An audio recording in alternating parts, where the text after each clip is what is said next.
Oh, that's right. Exclamation point, quotations.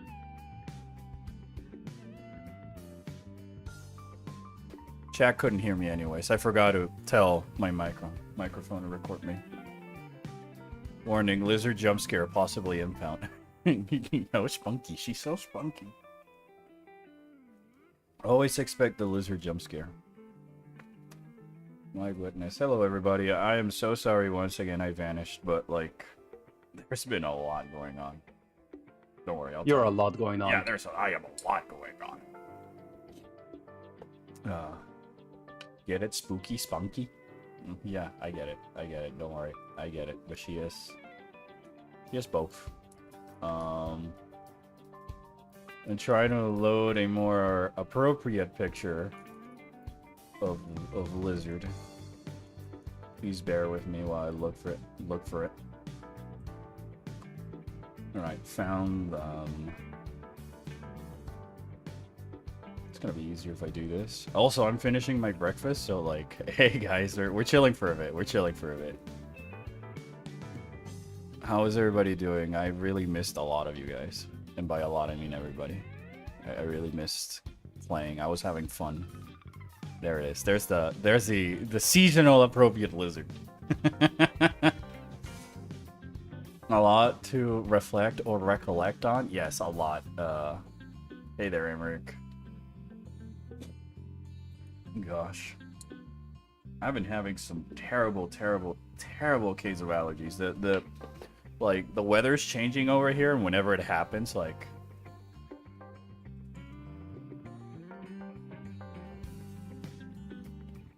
But yeah, we're gonna play some more Echoes. I'm just finishing my breakfast over here. And while I show you my Halloween lizard going gow at everybody in Eorzea.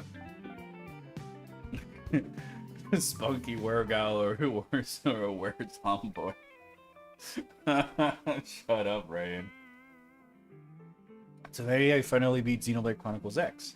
I was inspired by your illness simping over the years. After 100 hours, they have the nerve to end it on a cliffhanger. Shake my head. Yes, I know, right? Like, okay.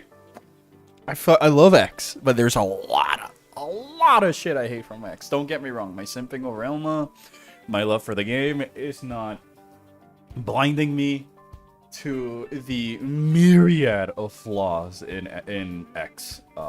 That, like... No, yeah, bro. Like, fucking hell. There's so much problems with it. But the cliffhanger, I really just blame Monolith, you know? They made all those decisions and all that other stuff, and then they leave it at a cliffhanger. And if I may paint a picture for you, chat member. I finished X, like, when it was still a new game and all this other stuff. Still loved it. I just came out of playing the original Xenoblade. Nintendo drops their Switch. Comes the Nintendo Switch presentation. They show the title, Monolith Software. I get excited. Xenoblade X had just finished in a cliffhanger, and boy, are they gonna finish it, and it's Pyra. Yup.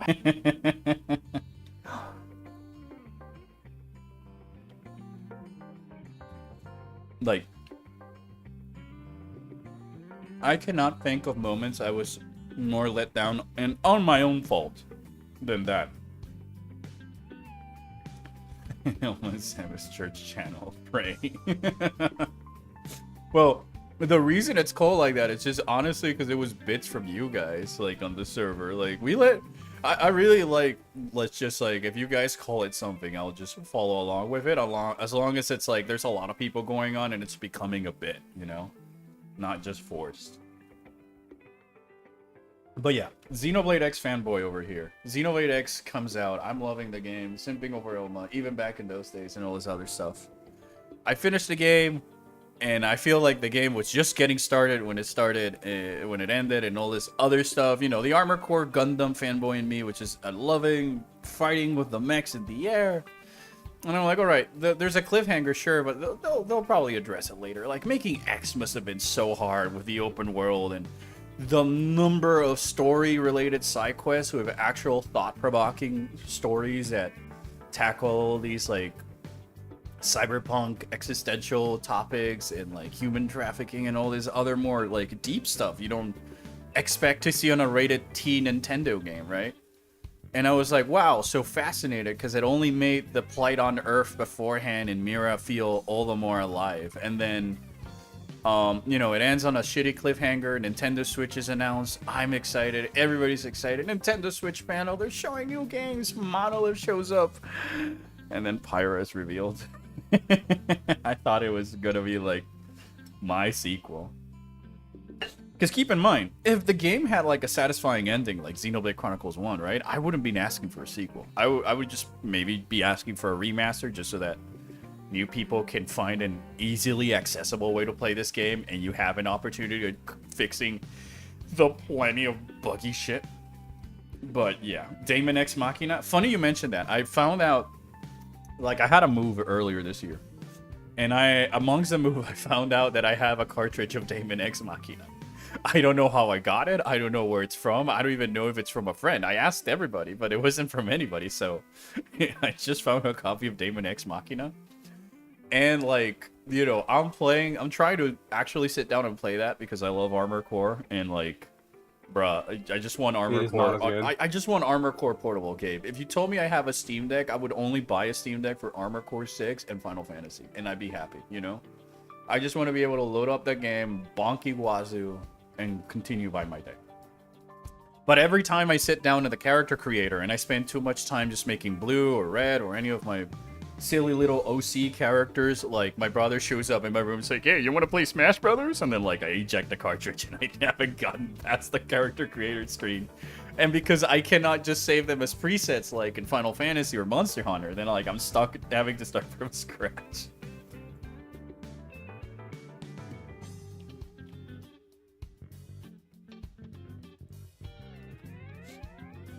And when Xenoblade X2 comes out, Xenoblade X1 will become your Xenoblade X girlfriend. I'm like, shut up, Averick. That's funny though. That's funny though. But shut up.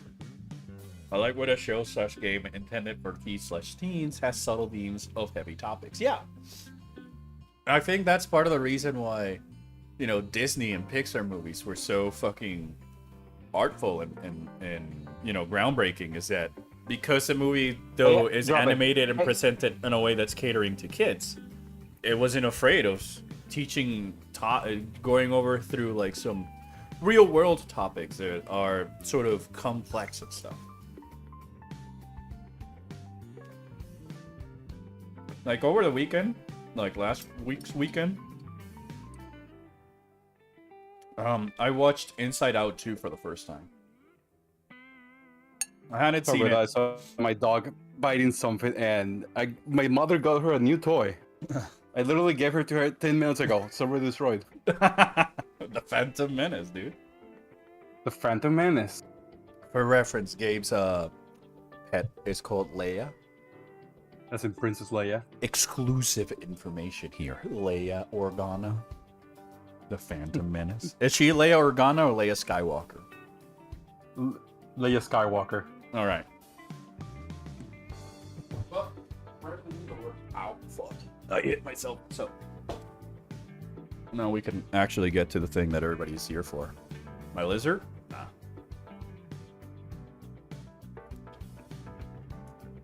When especially it doesn't treat you like a teen or kid. Exactly. So yeah, I was just watching Inside Out 2. I wouldn't say it's like my favorite Pixar movie. No, you know, far from it.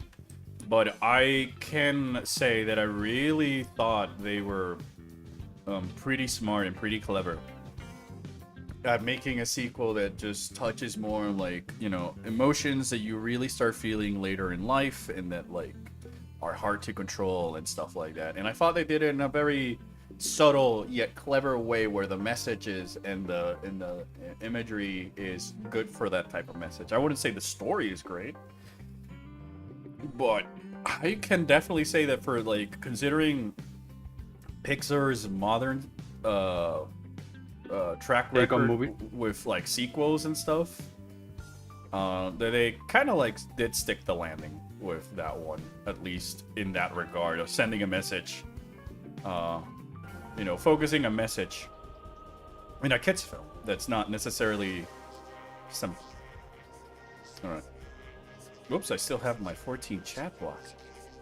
I can't believe that the last time we streamed, it was literally that late night stream when we just did 14 stuff. Anyways, now we're actually onto the stream with echoes. Randomizer. Sorry. Oh.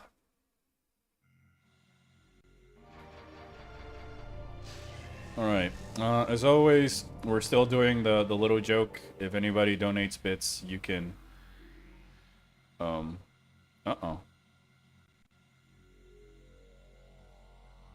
No, it's happening again. Oh boy. Hold on, I thought my controller was set up.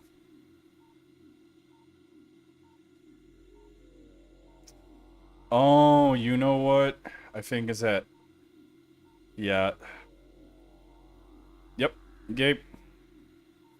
What? Guess what is going on? My controller's once again. Controller is controlling the computer. Yeah. Why does it keep?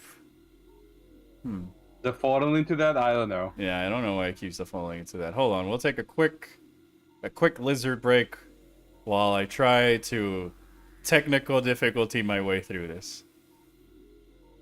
Once more, again. Yeah. Okay. I need to write down how you do this again. I need to just write down. I remember last stream you had 18 missiles. Well, I don't know. Like I took the counter was a screenshot of what I had in terms of the inventory. I need to play Echoes again. Maybe I should do it on the 20th anniversary. I really recommend it. It's my favorite. Do you remember play the new Shadow game? Yeah. Oh yeah. I mean, we want to play the new Shadow game. Which, by the way, chat. If you want some, we can play the new Shadow game. All right. How to stop? We could play the new Shadow game. Yes. It's time for some re-echolocation. My goodness, Brian, how many of these do you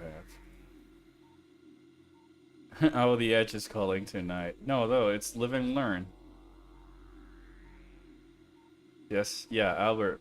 Echoes was my first Metroid game. Oh, that's a great introduction. All right, the first method. Go to control panel and go to mouse. Yeah, I was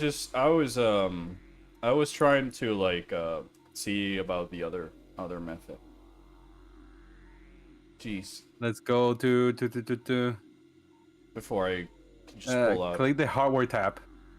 Hardware. All right. Those are just the two. And you see two hit compliant mouse. Yeah, I only see two. If you only see one, then that method is not going to work. I see two, but one is my keyboard. No, you see only one. Yeah. Alright, so it's not this method. Okay. I don't know why this keeps happening. The controller decided to do a little we should trolling. probably remember which one. Yeah, no, that's the whole point. That's like, all right, method. I'm doing it this time, and I'm actually gonna sit down and write a note about it. All right, let's go through the Steam one. Steve, oh yeah, that's right. It could have just been fucking Steam, man. Settings. What was that? Controller. Yeah, controller. Controller. Everything's turned off. Enable game rumble. Yeah, everything's. Go to PlayStation controller Xbox support. configuration Enabled in-game support. Not enabled. Let me see if I don't. No, it's enable with support game support. yeah, but I'm still moving the. I know. Skip it. Let me see. All right, that now the game is just not.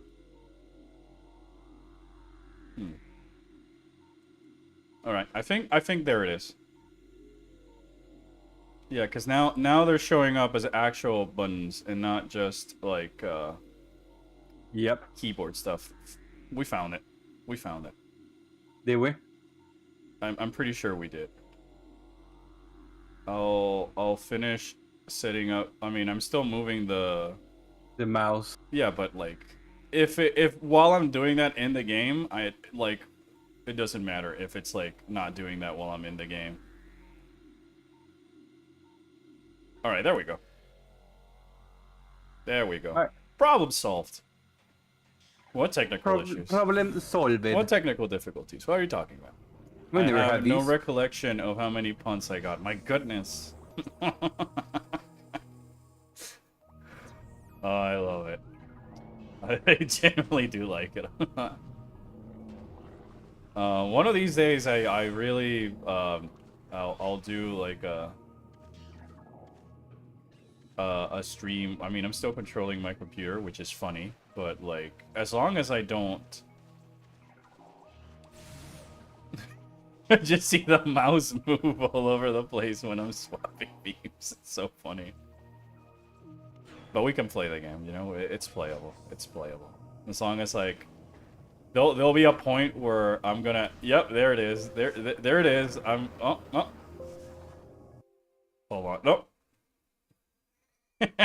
Never mind. Never mind. I thought the technical difficulty was fixed, but no. Did you click outside the screen? Is that what happened? Did you click outside the screen? It's moving. It's still moving. See, there's the cursor, and that's just my mouse. Okay, there is 5 different websites here that I can... My goodness, why isn't there just so simple as just turning off a setting on my PC settings, you know? Because Windows is a piece of shit. I mean, true. But, I mean, what else can you do? Other devices. No. Dirty monkey? Where? Oh my god. You can grind meat on those. We haven't found the missile yet. It's too early for a Dragon Ball Z abridged pun. PC feeling a little funny today. PC's always feeling funny when it's against me.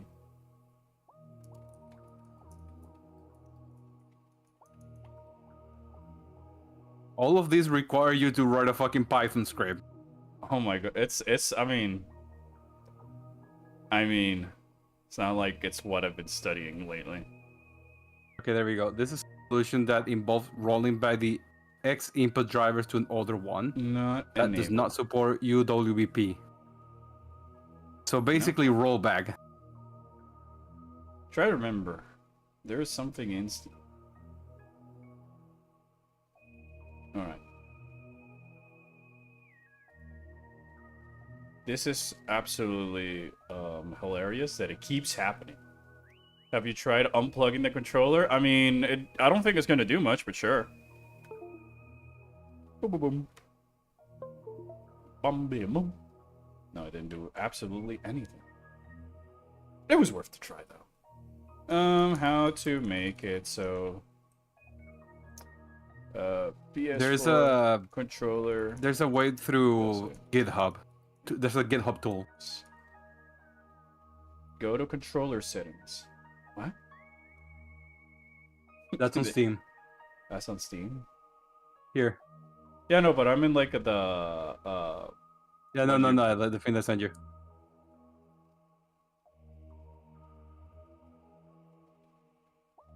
Bro.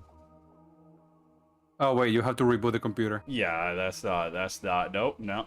We can't do that right now. Nope. Absolutely not gonna do that right now. I'd rather just like, are you running normal Dolphin? I'm running on normal Dolphin. Why? Because I'm dumb. Last stream when I left, you had 18 missiles. Now you have 20 of them, so I owe you 2 quotes. Oh, actual individual expansions. Okay, I thought it was mistletoe. I mean, if that's the case, then yeah. Go to controller settings. Base configurations. Is it talking about Steam controller? Here's the thing. Look at the year. 60 years ago. Huh. Yeah, so even though Steam has changed their menus quite a bit from then. Why can't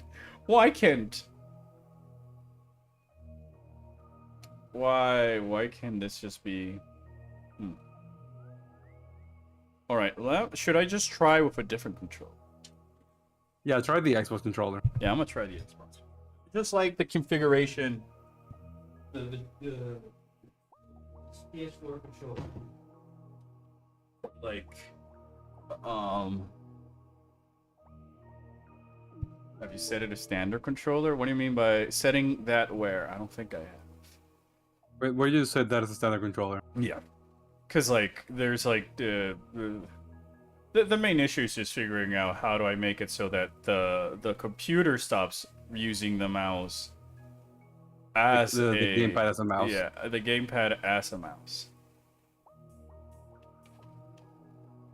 Alright, let me try with this controller. Alright, there we go. Just Xbox controller. Anyways, John Halo over here. Oh my goodness, I really... John Halo? I really need to fix these controllers. I thought they were already set, because I saw movement. John Halo. Well, remember, it's detected in the PlayStation, not the Xbox. What do you mean? Oh my goodness, alright. Goodbye. Disconnected. He keeps punching me in the dick. Punching me in the dick. Dude, I cannot believe all of them punched you in the dick. Starts crying. Gosh, I love Dragon Ball Z Abridged so much. I guess it's also the fact because, like, when the Frieza saga was, like, out and stuff, we were still in college, so everybody was just, like, putting the show. Yeah. Because, of course, we went to, like, a nerd university. There we go. No. Why? Why? Alright, I'm gonna do a quick button. Did I win? Yes. Yes, you win. Oh, what did I win? Another bath. Now? How old are you? Yes. I'm very old. I'm grandpa old. Old enough. I'm very old. I'm grandpa old. I'm gonna answer you with this. I'm old enough to remember Pokemon Red and Blue releasing for the first time. Wow. Oh, yeah, I'm also that old. I'm just realizing, this Xbox controller is very dumb, because whatever it sets for its start, it was the same input. It was reading the same input as the X button, and I just had to tell it, like, what are you doing? There we go. Anyways, 30 minutes in. How lovely. 30 minutes in, and we get to finally play this dumbass game. Hell yeah. Hell yeah. Anyway, Shadow the Hedgehog is so cool. Haha, nerds. Is that a Python joke? Because I can make a Python joke. I can... Green and yellow. What are you talking about? Oh, there's the emojis. I mean, I thought, like, I saw the parentheses. It only loaded the parentheses in my end, not the emojis. So it really seemed like you had a print statement, but you didn't feel the variable inside the print statement.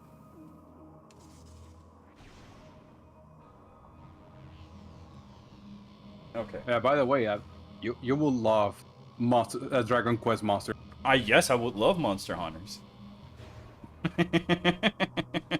I also have the Monster Hunter brain run, but no, Dragon Quest Monster, you will love that game. I cannot wait for Monster Hunter. Pokemon Green and Yellow. I mean, yeah, I remember when Pokemon first came out. I was like still in. Like, yeah, it didn't have color. Like it wasn't the Game Boy Pocket. Yeah, I had on like my Game Boy Color. That was like the latest piece in tech. You know, back in my days when I was like in baby school, like the hottest new piece of technology coming out was the Nintendo 64. Yeah. And everybody was just like so mind-boggled with like Ocarina of Time and all this. I remember when I got my Nintendo 64, the first game that I got it with was Banjo-Kazooie. I think mine, like when I got my N64, was definitely the bundle that brought like Mario 64, and I'm pretty sure my mom bought Banjo-Kazooie, and then later my dad bought Star Fox 64. Ironically, the games that both of them would love, ended up loving the most. Oh, now I remember. Yeah, it was Banjo-Kazooie and Yoshi's Story. Yoshi's Story, another classic. I think the reason I like Armored Core so much is because it really feels like the Star Fox game I never got.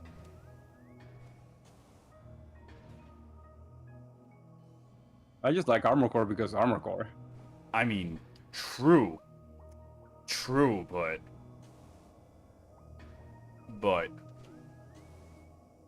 Star Fox. I just realized that I should have not drained the water before doing this, but we got screw attacks, so we're getting Samus is ready for Halloween, I see. Yeah, and we also have the other Samus Halloween chibi where she's like dressed in that Ridley onesie. Is that a missile pack I see? That's definitely a missile pack. I still have a list of Zelda 64 ROM hacks that I have that I have to try out. We're still planning on doing a Majora's Mask co-op randomizer seed because I really had a lot of fun playing Randomizer, Majora's Mask, back before Tears of the Kingdom released. And I feel that because it's so open nature, kind of like a Metroid game in a sense, it's something I'd rather randomize more than say Ocarina of Time or Wind Waker. But Wind Waker I still want to do because it's my second favorite Zelda game. Yeah. It's just that, okay, there's a lot of games, and I generally do not have a lot of time lately. That's why my stream schedule has been a mess. That's why I have to, once again, delay the Orpheon videos, because I'm trying to, like, find some positions in Python, so I'm sitting down and taking a course in Python coding and all this other stuff. I made a game. I full-on made a game in Python. All you need to play it is just the .py script, and any... Sorry, I was just... Somebody please click this. These guys are still... They're floating on the air. What the fuck is going on here? There's no water. What are you doing? What's your opinion on Star Fox Assault? I really like Assault. My brother and I were playing it. The Star Wolf theme of Star Fox Assault is the best piece of Star Fox music ever conceived. End of statement.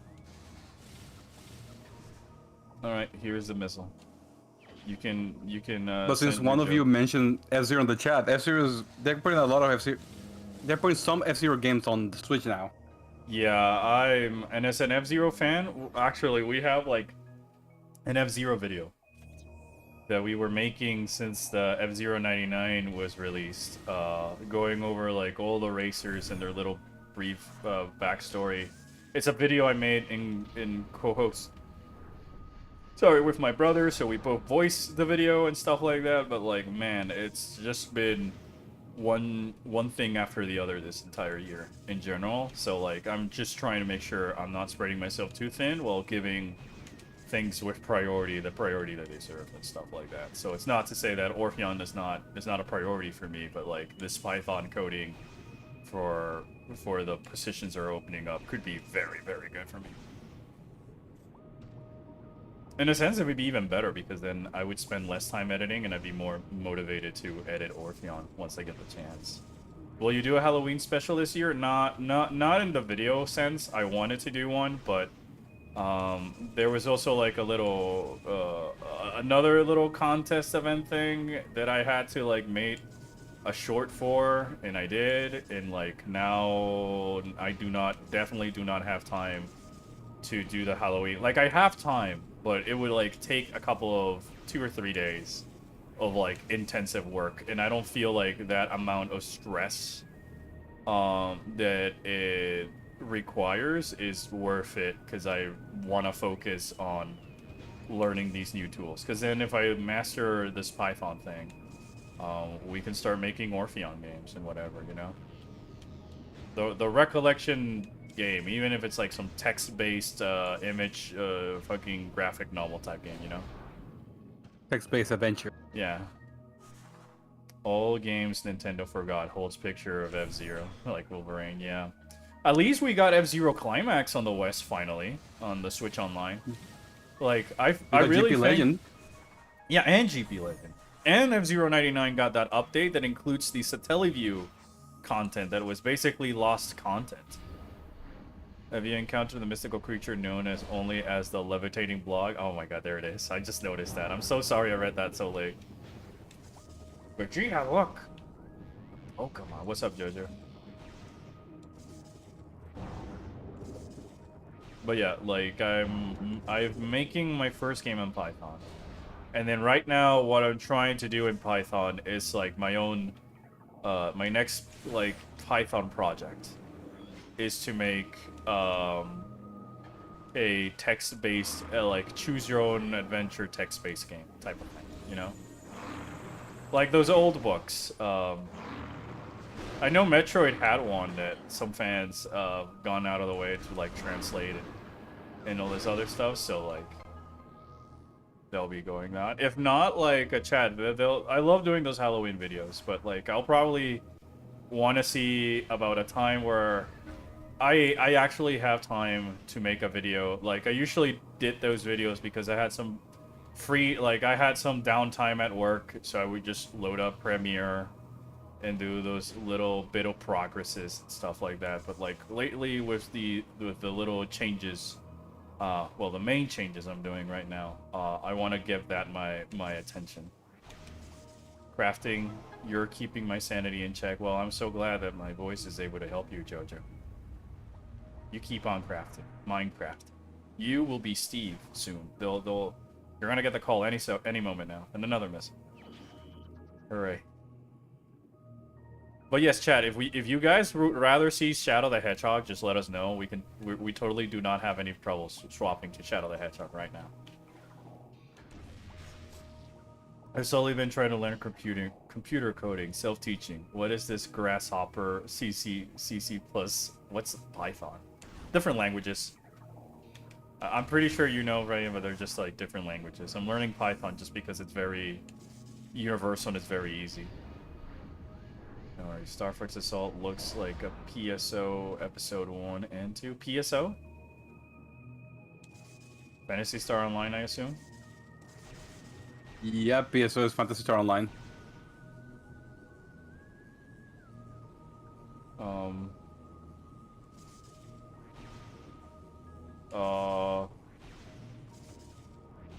It wasn't letting me go. I was very concerned. Also, I'm kidding. I'm just excited for Wilds. I prefer Monster Hunter. Yeah, no, I'm excited for Wilds. That I cannot wait for the demo next week. We're totally streaming that, by the way, chat. Oh yeah, we're Let me streaming go. the fuck out of There's it. this guy temple key over there. Are you...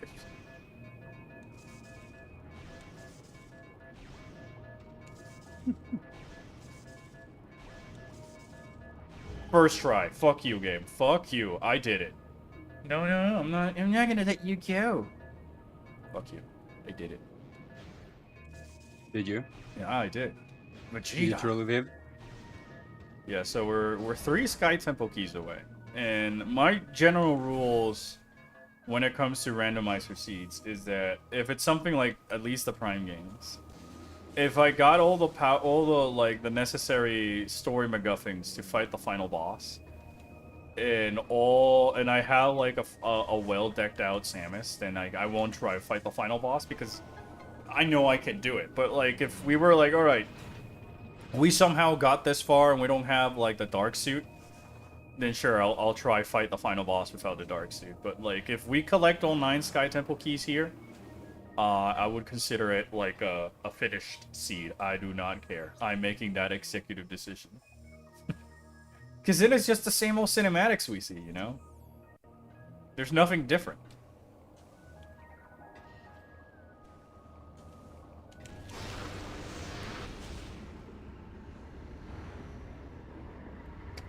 Still waiting for like Alien Isolation to come out. No, Isolation now. What was it? Romulus? Romulans? Yeah, Alien Romulus to come out on like digital and maybe watch it on like a Sunday night or like a spooky movie. I've also been playing a lot of Crow Country recently, and I've been fucking loving that game. If anybody else has like spooky games, like, you know, that or Signalis, sort of like or classic Resident Evil, classic Silent Hills, please do let me know, because I'm a sucker for those. Especially if they got like a charming or like very nice presentation. Doesn't necessarily need to be that type of gameplay, but it needs to have atmosphere. Like Dragon Quest? Yeah, like Dragon Quest. The Hulk Frog in Monster Hunter Wilds became my favorite when I saw it. Yeah, I don't know their names, but that guy looks pretty fun. The fucking, like, oily fucking looking monster, that I love him. Dude, there's an octopus. Yeah. There's a fucking... The monster variety this time is yeah. On point. Silent Hill remake, Trollface. Yeah, but that doesn't count. It's like saying, oh, Resident Evil Village, Resident Evil 4 remake. You know, it's like, come on. You should play Resident Evil 6 for Halloween. I might, for Halloween I thought because of how streaming... bad the game is. That'll make it scary. Yeah, I wanted to stream either like Resident Evil Revelations, classic Resident Evil, or Signals. Just because I really like those type of games. But I don't know about 6. If I'm gonna play 6, I might as well load up 4. Trying to watch Transformers 1 on digital last night, but it was not available on Paramount Plus yet. Transformers 1 is a great film, by the way. I've heard all of a sudden I've heard people say that the movie's actually kind of good. And I'm like, wow. Which movie? Transformers 1. I've been hearing that since the start, but honestly, it's just that the advertisement and the casting doesn't really entice me, or the animation style. And the models don't really. Yeah, the models don't really do it for me. Like, I am glad it's amazing and all this other stuff, but like the movie's not selling itself for me. To really make me watch it, and I feel that. I know that we always get Super Smash Gamers I subscribe to. Oh, it's one person telling this graph to the other one. What are the odds? That's pretty cool. The Thermissile pack. You shouldn't have echoes. So yeah, I mean, like, with Transformers, I was actually having a chat about Transformers movies with Kroko the other day. And we are, without a doubt, still saying that the original 80s, like, animated film is just peak in terms of presentation and writing. There is nothing that the modern Transformers movies have done that really make the opening of a movie feel as impactful as Unicron just devouring a planet and destroying everybody. It's so horrifying. And then you cut to that hair 80, like that mateys, hair metal fucking Transformers and the fucking effects and the robot voice. I'm like, kids in the 80s must have gone like, oh my gosh, when they saw that in the cinema.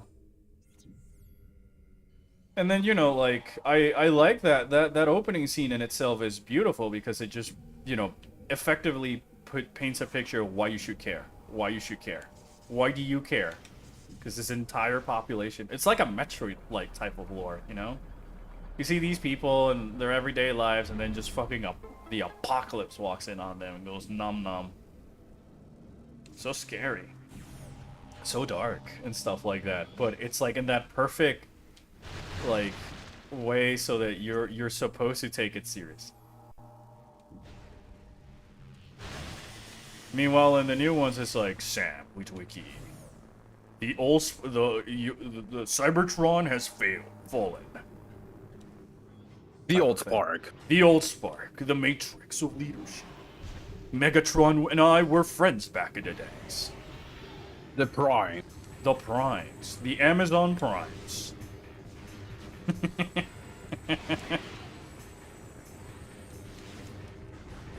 Oh, I need to scan them. I keep forgetting. What about survival horror retro games? Or just indie survival horror games inspired games? No, either one. My main thing is, like, the more retro it feels or the more artistic, the scarier it is. So, like, PT, Crow Country, Signal I find scary. Mouthwashing type of games, I found those super scary. Mouthwashing is terrifying. Mouthwashing is horrific, and I love it because of it. Like, it doesn't have to be retro; it just has to be like good artistic integrity and atmosphere. And it's using those in its advantage to tell an otherwise very scary, very unsettling story. There's actually another game. The one that I told you about the other time with Giovanni, that looks like kind of like Thorn. Yeah. Scorn looks, but I think Scorn might be a little bit too much in both the abstractness of the game, and then I've been looking at gameplay since you mentioned it, because, like, as an Alien fan, I think I owe it to myself to just look at this H.R. Giger inspired art, like fucking art. The game is visually incredible, but it's a little bit too abstract for me to like it, you know? It's a game I think I would watch a Let's Play of rather than play it myself. Because say, part of the other reason I like games... how you do body horror. No, that's definitely how you do body horror. Don't get me wrong. That's definitely how you do body horror. The game excels at its presentation and its horror. But it's too abstract. Like, the main reason I was saying the examples I was saying is because it's also, like, mouthwashing takes you, like, 2 or 3 hours. Same as, like, Signal is and Crow Country. But they tell these incredible stories, and then that just makes you want to play it again to get the full gist of the context. It tickles a Metroid funny bone. Yeah, it does tickle the Metroid funny bone. I keep saying, like, you know, a Resident Evil style survival horror, but in the Metroid universe would be insane. And we're talking about, like, classic Resident Evil, not, like, 4, you know, top-down perspective, limited inventory. You emphasize the survival in survival horror. Samus rarely becomes the absolute walking powerhouse that she does. Or some random Federation McGee type of dude, you know? It's a spin-off game.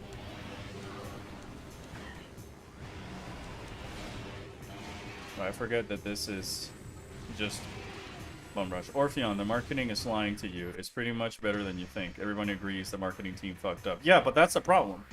I have been hyped about a lot about projects in the past from both people online and bad marketing that, like, you know, enough is enough for me at some point. And Transformers is an IP I know, and I'm not that invested on to, like, go spend $15 at a movie theater plus gas plus concessions plus blah and blah and blah to watch when I know it's probably just going to be the downfall of how Optimus and Megatron used to be friends, and I know that it's great and all that stuff, but I can just wait for it to be on streaming services and then just watch it comfortably.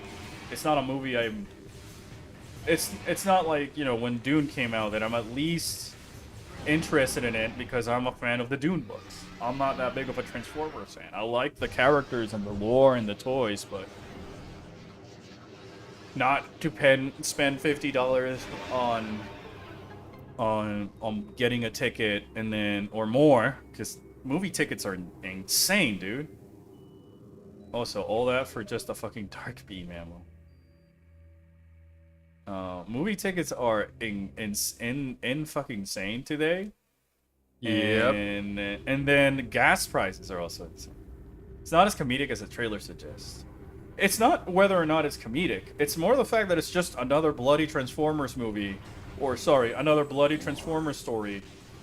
Whose focus is the origins of Optimus and Megatron's as buddies. And I know that we don't have enough of that in, like, TV shows and stuff like that, but it's been a plot point recently far too often, including on the one that I like, the one from Netflix that apparently a lot of people hated. yeah. That was also focused on, like, Megatron and Optimus, like, friendship. Yeah, like, I haven't seen any of those to give you, like, a concrete opinion, but it's just, like, I'm not that invested in the Transformers IP to... Like, if it were a video game, I'd be a little bit more inclined to play it if it was, like, like, Transformers Devastation, you know? But at the end of the day, I know that marketing is usually fucking up movies today, but, like...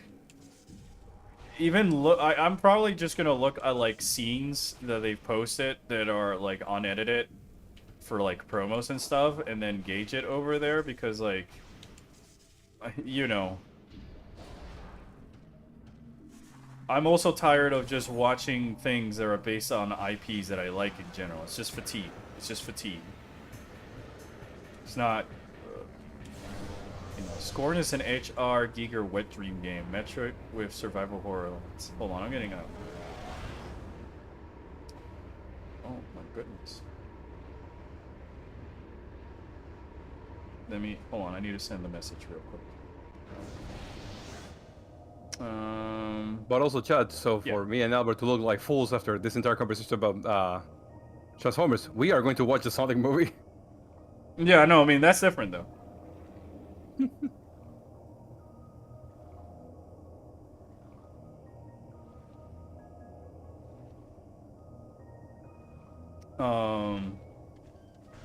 No, yeah, I mean, but the Sonic movie is different because I'm at least invested on Shadow as a character, you know?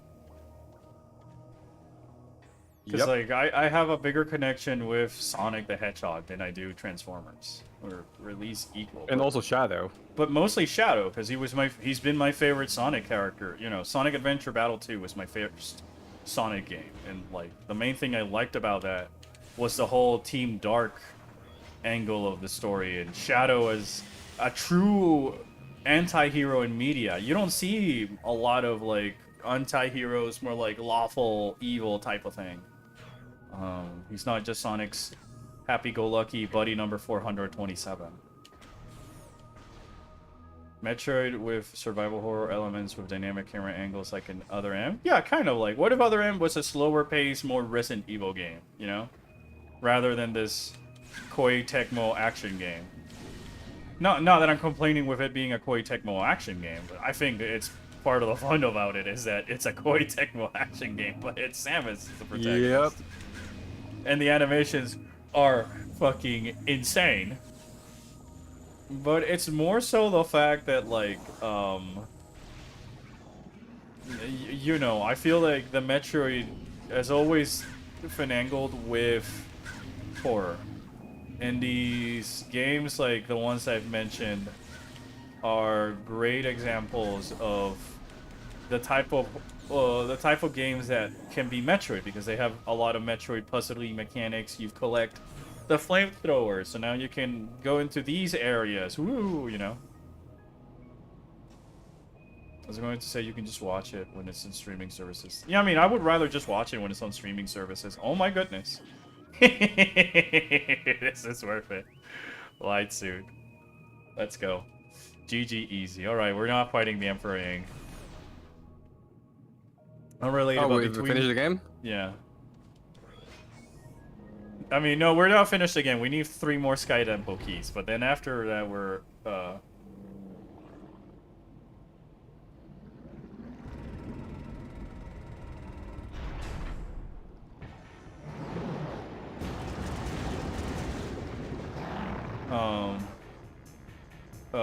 but yeah, like, once we get those, it's pretty much it. Unrelated, but between this stream and the last one, my 3DS traveled through 7 seas and returned, meaning I now have access to multiple games that I couldn't play before.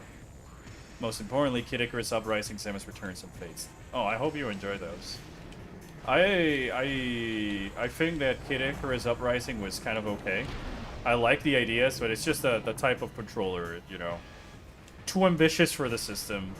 Definitely, I would have poured that before I would have done Luigi's Mansion 2 on the Switch, but I think I could say the same about a lot of 3DS games in general. I thought you hated Sonic Adventure 1 and 2 and the edgy side of Sonic in general. Okay, here's the difference. Let me reiterate.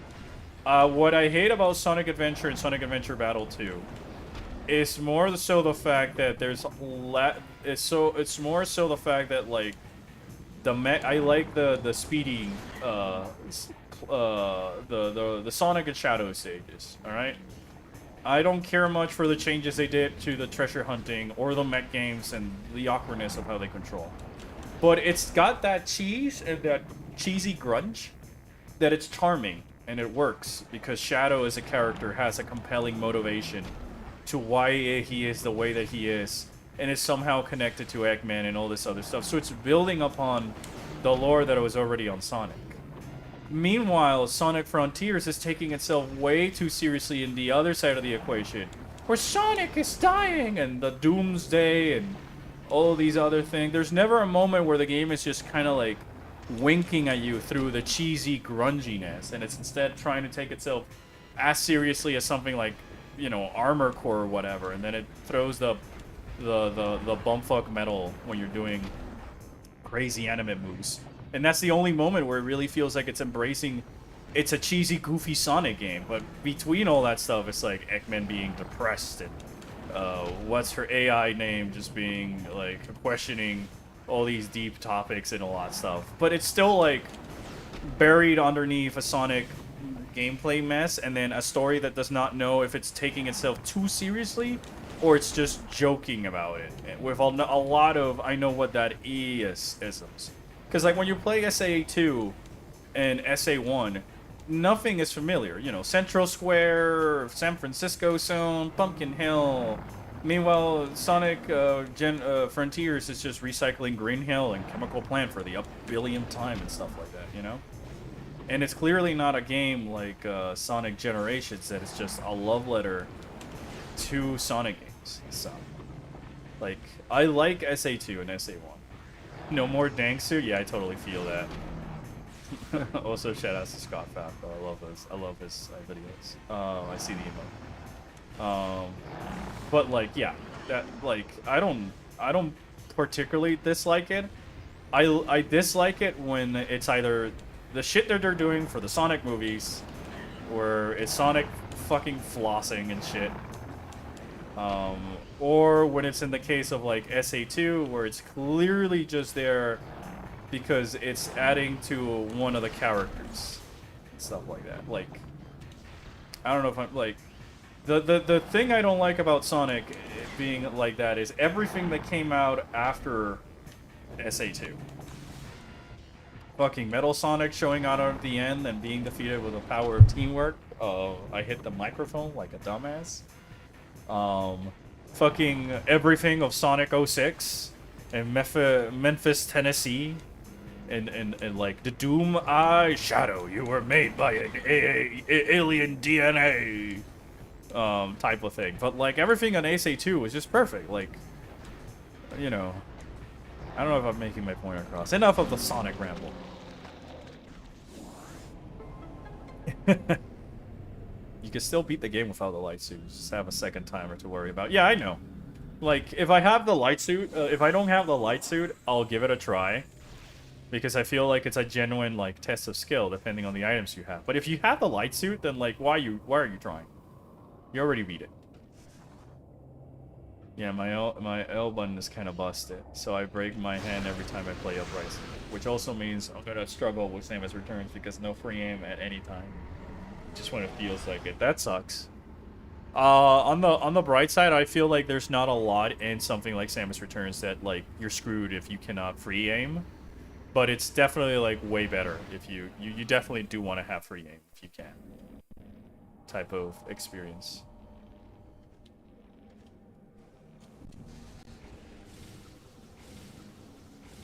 Alright, let's get this missile.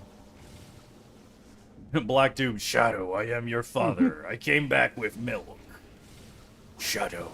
You know? That's when they started jumping the shark. Because, like, Shadow's edge and his grunge is... Oh my goodness. Oh, fuck, it's the Sonic... Oh no, I have an Annihilator Beam. Never mind. How fitting I collected the Sonic Boom. How fitting. I'm talking about Sonic and I get the Sonic Boom.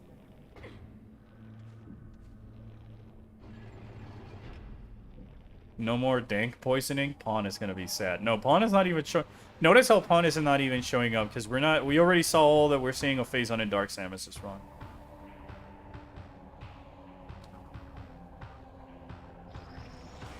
What toy do you fidget with every so often? Well, that's an interesting question, being a man-child who loves to buy toys himself. Currently, my fidgeting toy is an SH Figure Arts Kamen Rider Kronos from Kamen Rider X8. If you know who that is, you're my friend. Massive props. If you don't know who that is, I recommend the show. You might like it. If you like Power Ranger type shows, you're gonna love it. X8 is pretty great. But if you know who it is, you know? If not, I really like to fidget with my SH Figure Arts Kamen Rider Evol, because he's my favorite Kamen Rider character ever. And he recently got a special. He's like, yeah. Can I talk about this? Yeah, you can talk about it. I know I can talk about it. I'm just doing a bit. So like, hey Pawn, I'm already sad. She says, because you miss your lizard. Is that why?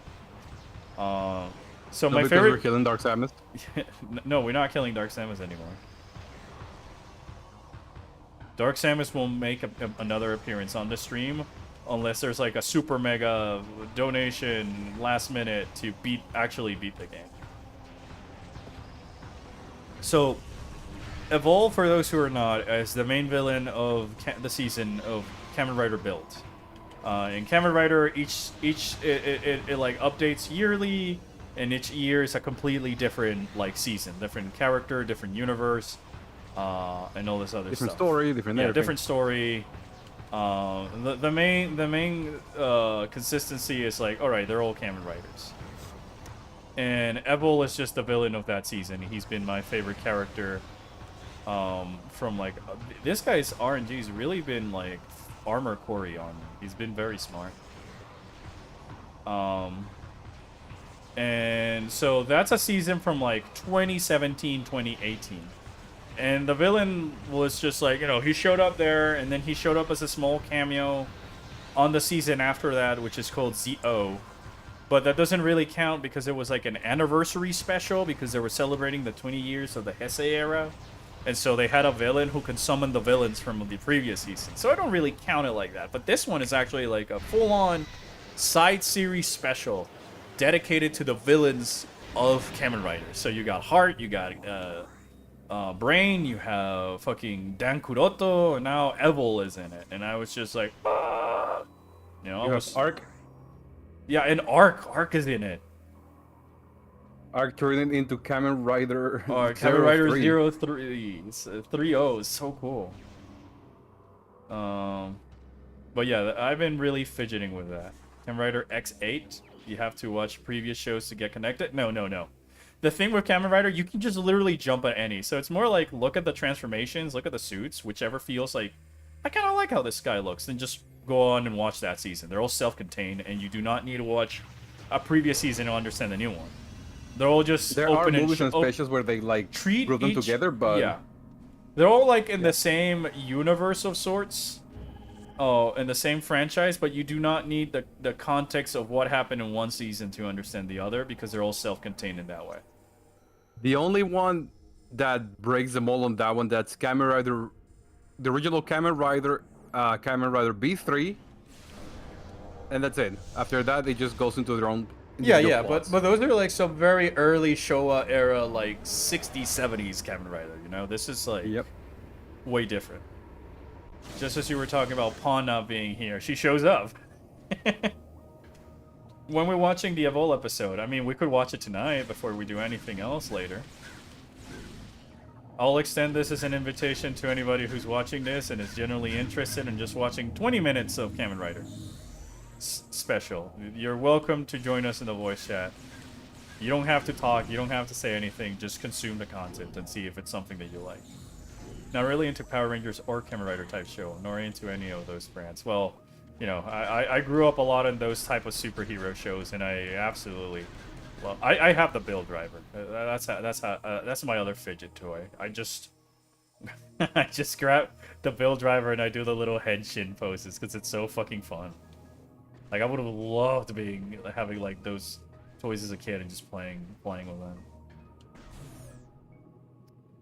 Y'all can tell me on Discord. Yeah, I will. Like yesterday, I was just not yesterday in the voice chat upon. That was just it. Like last night, I just like I took it as a me night. You know.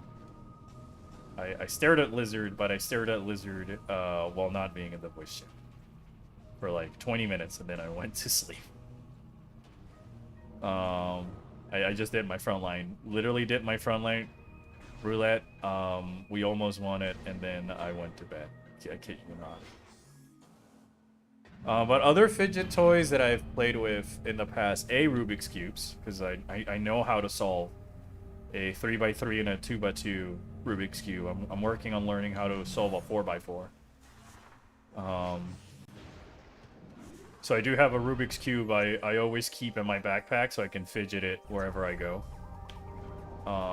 And you solve up one by one? I mean, I can more or less solve it one by one. At least the spots that you can solve like that, because like the centerpieces you just cannot move. I've fidgeted with several Transformers toys over the years. I think I've already mentioned this in the past that I fidgeted with some Megatron toy and some Fall for Cybertron, whatever, Optimus Prime toy. That was pretty cool. and that was another fidget toy. But those are pretty much it. The others are just like little puzzles I do with Lego Technics and stuff like that.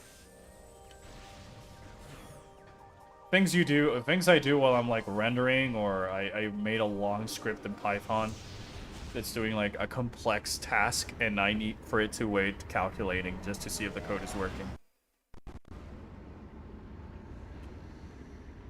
Or rendering. Boy, shoutouts to rendering. No, I think people do not really understand the whole shading and rendering department that goes into video games and films, like in general. Shoutouts to those guys. Same as environmental artists. Everybody usually just gets hyperfixated on like character models and the polygons on 2B's butt, but like nobody really like says the same about like, holy shit, these environments and the way they do level design and stuff. Wait a minute, a 1x1 Rubik's Cube is already solved. Actually, it's not. Technically speaking. There are 1x1 Rubik's Cube solving speedrunning, but it is as dumb as you think it might be. You just put each side face up once, and that's technically it solved. If I'm not mistaken.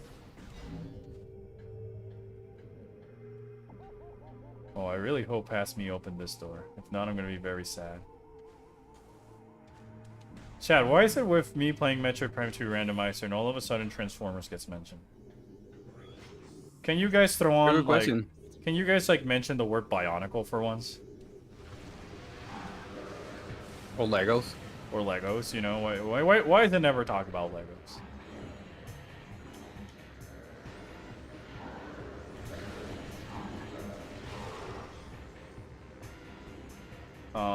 I still see the Lego Ornithopter, but I kind of want that more because I want the little, like, minifigures. Like, I want the Dune characters for minifigures to put next to my Dune books, but I don't really want the Ornithopter. This is too big.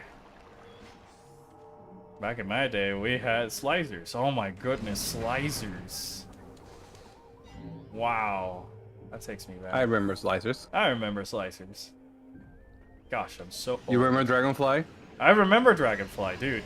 One of like there is a clip. I'll look at it. I'll look it for you because it's you'll enjoy it. It's like 4-year-old me. My uncle just got like his first video, like VHS video camera, and he comes recording at me because he's just playing around it, and I must be 4, just like minding my own business. My uncle shows up, so like, what do you want for like a present, like for Christmas or whatever? And I just go, Kaikomania's the Dragonfly! I just wanted Dragonfly stickers. Bionicle is dead? Yeah, but Bionicle was so cool. You know what else is dead? Like, so many other franchises it was still like, just because it doesn't have any more media does not mean that its impact is any less great. I think Bionicles was just peak toys because of the storytelling behind it. Shoutouts to all my pensioner homies, yeah, man. Like, it's not that I think, like, all this stuff is worse or the new things are bad, but, like, the storytelling of Bionicles is what made Bionicles so interesting to have and so fun to play. Because now that there was an actual lore for you to discover and shit, you could make your own characters for it. And they always, like, told you the destinations, but not the journeys. So the journeys were left for you to make up as a kid. But you knew where were the big story points. So it was kind of magical in that way, because I didn't need to know, like, the history of why Pohatu and Onua were the best friends or whatever. I just... Oh yeah, you know, fucking... there they are, like, Matoro and all this other stuff. It's just, like... very open-ended on purpose. There's an actual lore, but it's like Metroid, where you can kind of make up your own lore if you want it. Alright, that might be the last Torvus key, but I need fucking... So I just missed toy lines that had lores that went deeper. Because, like, my usual thing with, like, growing up with Bionicles and Transformers that I liked Transformers because the Beast Wars show was just cinematic writing. You know, it was just fantastic. Yeah. I feel like Beast Wars is still one of those peak Transformer shows with animated and Prime, but I think it's still the best. And Dark Agonway's key, so it's not fuck. Well, I guess we can fight a Morbus. Shai Hulud. But I'm gonna go grab that last key. There's an item I missed down here I can get now that I have Light Suit. I'm gonna go get that and then I might just do as a favor. I'm gonna teleport to dungeon. It's gonna be easy. It's gonna be quick. Dark Torvus. Dungeon. Memory unlocked for me watching Bionicle and having Bionicle toy in hand. Yeah, I still have like my blue rack sheet. That's the only one that's like not survived. But like, the thing I was gonna say with like Transformers is that it's usually the same song and dance of, like it's like Gundam, you know, like Xeon versus the Federation and stuff like that. But where Gundam takes the opportunity of writing stories without Amuro and Char, Transformers cannot let go of Optimus and Starscream and Soundwave and Shockwave and Bumblebee and Ratchet and Ironhide, you know? Because if it's not Optimus Prime being the leader or learning to be the leader, is the story of Bumblebee learning how to be the leader because Optimus Prime is doing something else. Yeah, like there's no longer a new generation of characters. Hive key. Damn it, none of them is the Torvus key that I'm missing. Like, I would have been more excited if it's like something actual new. Is Bionicle really dead? I remember seeing rumors about a Netflix Bionicle show. I mean, I don't know, chat. I don't really want it, to be quite honest. If they announce it, will I give it a try? Just if it's something that's actually trying to be something more than just ha ha ha kid show.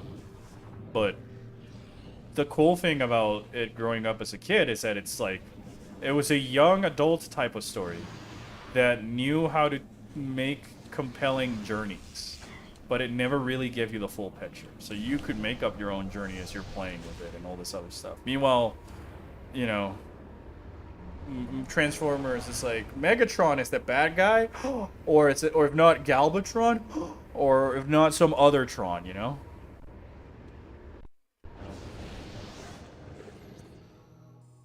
It's time for Optimus and Megatron to just go to sleep for a while and have a well-deserved vacation. That's all I'm saying.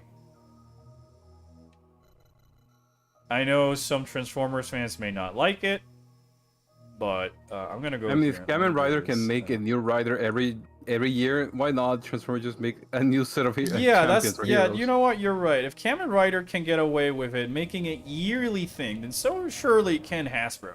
It's just they don't want to. They don't have to. I blame Transformers fans because all they want is just more fucking optimism. Of the same. More of the same. I usually blame the consumer as much as I blame the because they, you know, you speak with your wallets.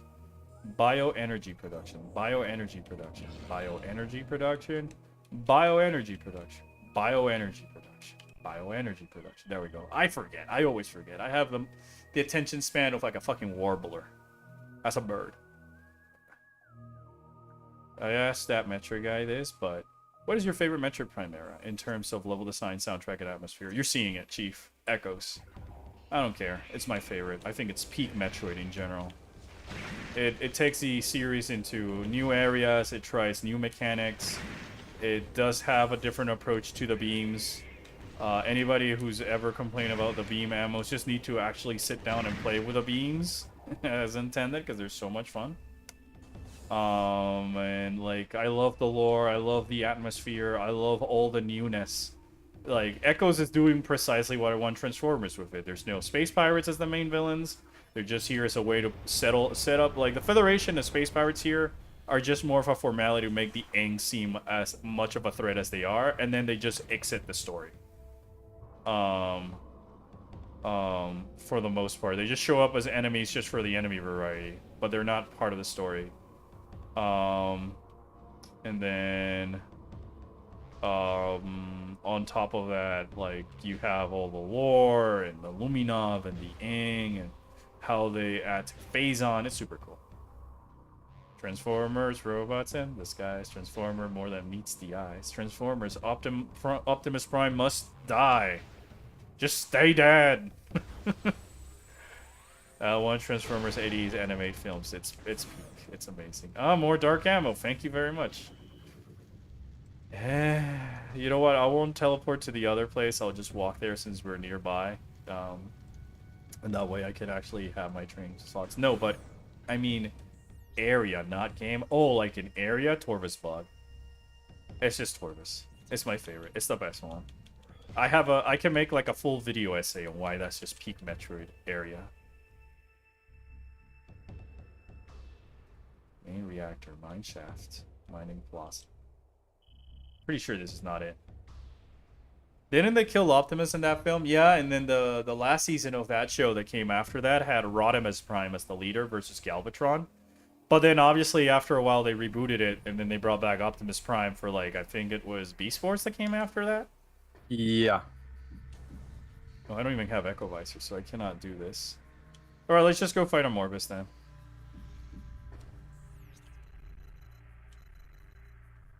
Torvus Bog is, it's always been, I feel like I've said this a lot of times, but Torvus Bog is my favorite area. I think it's the best one gameplay-wise, but also the best one. Level design, music, what it implies for the story, what it implies for the overall, for like the world and the overall story at that point of the game where you just get to Torvus. There's so much that changes.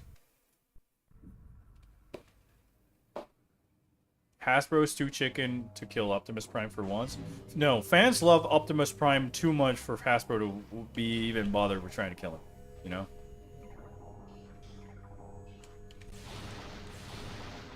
I get it. He's the face of Transformers, and the Peter Cullen is so cool and all this other stuff, and Gary Chalk is so legendary, but that's just Prime. I feel like we've already done all the takes we can of Optimus Prime that would be interesting. That does not necessarily mean having him be evil all of a sudden. And even then, we have Nemesis Prime for that.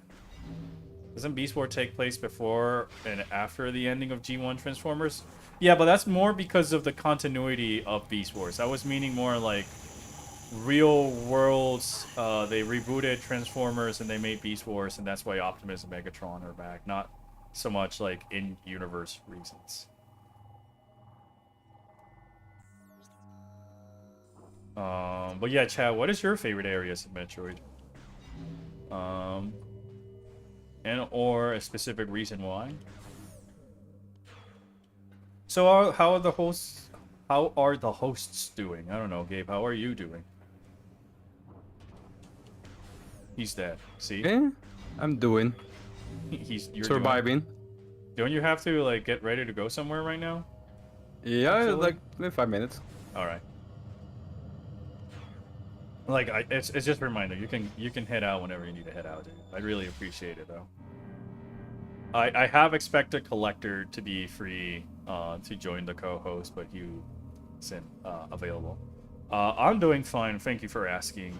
Been having some busy weeks learning Python, as I've mentioned, and all this other stuff. I made just a reminder. I know this is like the third time I say this stream, but I'm assuming some people are just now tuning in. I made like a full-on mini game in Python.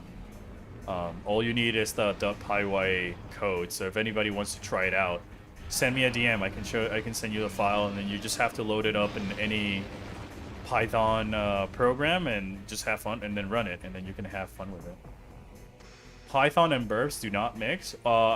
Actually, I'm writing a script in Python that like can do more or less the same thing as the Merlin app about telling me, like, I've been using it to reverse engineer how the Merlin app could work under the hood, so that way I can make my own sort of silly bird tracking process with Python, you know, and then send that to other people. And they can start using that as their own little personal way to keep track of birds using Python code.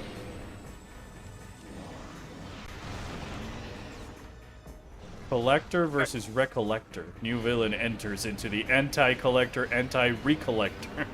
I am gonna be stepping out now, so I'll see you later, my boy. Alright, see ya, Gabe. Take care, and thank you so much for co-hosting. I'll see you later. Anytime, bro. I'll see you later for Evolve. See you later. Albert Merlin. I know Merlin is out, but like, it's a good way for me to learn. I need to put something on my resume, don't I?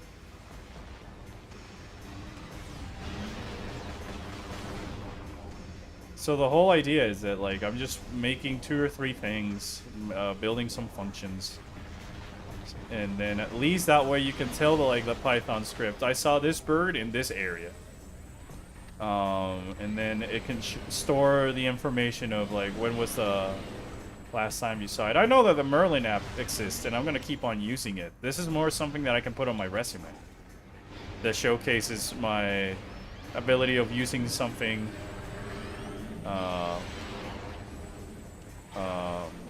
Like, it's something that combines my hobby and my love for birds with the tool I'm learning.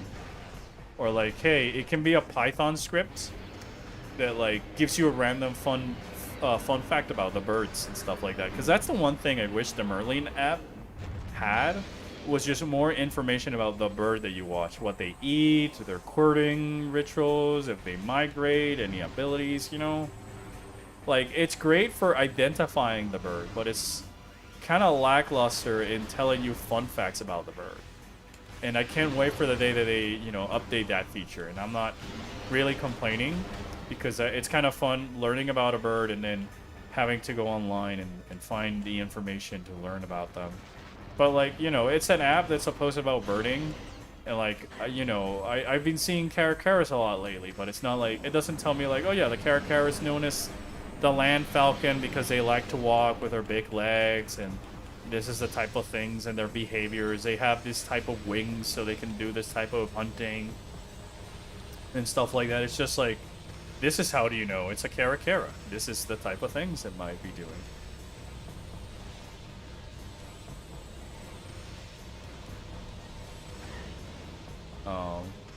It's the same, I think, with Metroid. Like, I might do one with Metroid and stuff like that.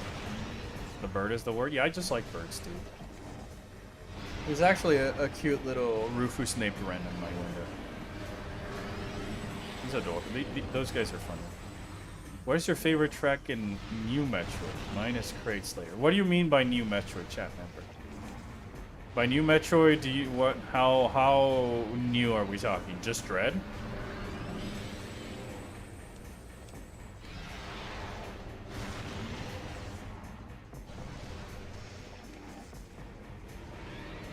Alright, what did I get for killing the worm? It's funny, I was fighting the worm boss and I never mentioned a thing about birds eating worms. That would have been too easy. I like the cinematic, and we have the light suit, so it'll be funny.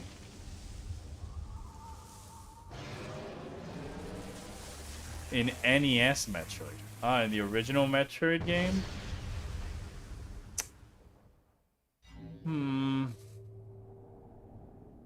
Oh, grapple beam. Okay, I'll take that. Thank you very much. Don't mind if I do. Sure, it's not as useful, but I'd rather get that than missiles.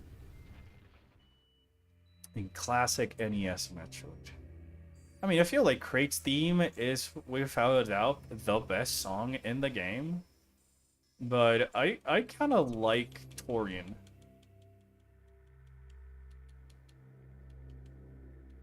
Because, like, I like the real sense of unease and creepiness that it adds back into the game. You know? If we're talking just Dread, then I'd have to go with Catharsis Depths. Yeah, Catharsis Depths, my favorite. That's just an old bit from...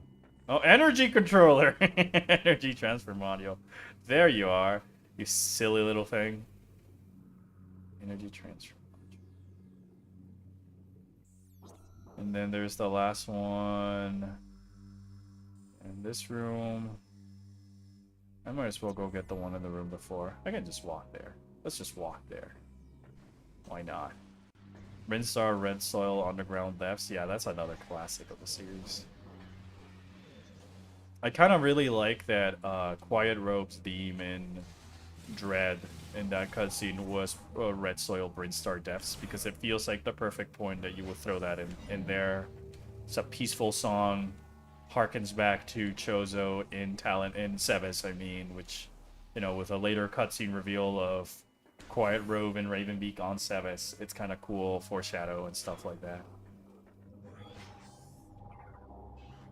One of my favorite songs is definitely the Torvus Bog theme. I love Torbus. I love Torbus.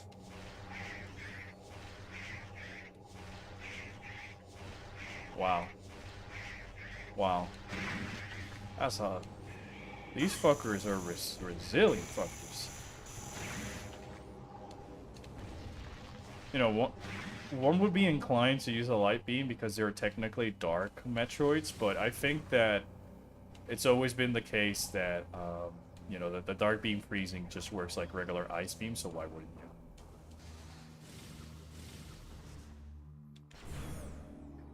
Fucking ammo. Fucking ammo. This fucking guy. This fucking guy. Anybody in chat has seen What We Do in the Shadows by any chance? Arguably one of my favorite shows in television right now. I fucking love that show. I've been watching it since the first season. And I was just catching up with the latest season yesterday. Some funny shit. There is no such thing as like, sleep hypnosis? Definitely there's such a thing. No, there's not. Colin Robinson is your best friend. Is it really? Do you think a Metroid arcade game could work gameplay-wise? The fine arcade game. Like, you're going to an arcade and like, putting a quarter and playing it? Or it's, like, an arcade style of gameplay? And if it's the latter, then, like... I mean, I'm more in the maybe. In that regard, Chief, because I feel like arcade games are really just quick... burst action type of thing. Or like a puzzle or some stuff, and I feel like Metroid is definitely something like, you know, this small session that feels like it's been 20 minutes, it's actually been an hour. So like, I feel like a Metroid game might be just too much for an arcade. Like Armored Core maybe, because like you can just save your loadout and then go try the missions and stuff like that. But each mission takes like 20 minutes maximum. You get like your money's worth in that short burst. But, like, I feel that if you make Metroid, like, the only way I feel like you can do it work is, like, if it's a time crisis type of thing. But then, like, why not just call it something else? Because is it really Metroid? Like, you know? Isn't it more about the exploration than, like, the shooty bang bang? Like, I feel like if you're gonna do it like that, then Halo might work better than Metroid. Profane Path. Spectacle rounds. Profane Path. Like, I guess, you know, you could make it Federation theme, that you're fighting off the space pirates and all that other stuff. But, like, at that point, it's like, you know, you could even make it, I don't know, Splatoon theme instead. And just make it so the kids have to paint the arena and they're fighting all these other bosses, and it's like quirky and colorful and charming. Like, I feel like if I want a Metroid spin-off, I would rather first see another attempt at the other M formula, and then Metroid take on a spoopy game approach. I don't have the Echo Visor. Why do I keep thinking I have the Echo Visors? Because I have the lights. Base access. Thank goodness for this teleportation. Because, like, certainly, I feel like compared to Metroid Prime 1, getting from one side of Aether to the other, especially Dark Aether, can be very annoying when it's something like a randomizer and you're sort of going at it out of intentional order. Si, senor, I have only the movie and the first half from season 1 from the show. Well, it's all I'm saying is the show is great. It's worth it. My brother and I keep quoting it. If it's either Nandor screaming Guillermo, or it's one of the many thousands of Saiyans from last level. And here's Echo Visor. Awesome. Awesome. This seed is almost done. It's just a matter of time at this point. It's just a matter of finding those Sky Temple keys. This was a fun seed, all things considered. In terms of difficulty, I'd probably put in like a 4 out of 10, because there was a point where it was really showering me with a lot of progress items. I don't really have a favorite Metroid stage. I like Super Metroid. I like in Super Metroid, it's Brinstar, Green Jungle, Red Soul, and Meridia. Zero Mission, Kratos Lair, Norfair. Fusion would be Sector 4 Aqua, the Desert, the Forest stage. So Sector 2 Tro. I'm thinking the Desert is the Sector 3 pier, the one that blows up, because it's got like those little deserted looking areas close to where you fight box, right? Is that what you mean by desert area? Or is it like Sector 1? Oh, the Dark Bursts. Alright, don't mind if I do. I'll take that. She speaks the bullshit. I love that show. Not job, my dear. Shut up, Gizmo. We're doing the Peace do Camera. Fucking... it's so great. It's so tightly written. It's like, I'm just surprised it's like 6 seasons in, and I haven't like felt like, oh, it's just losing its steam, or the jokes are not being as funny.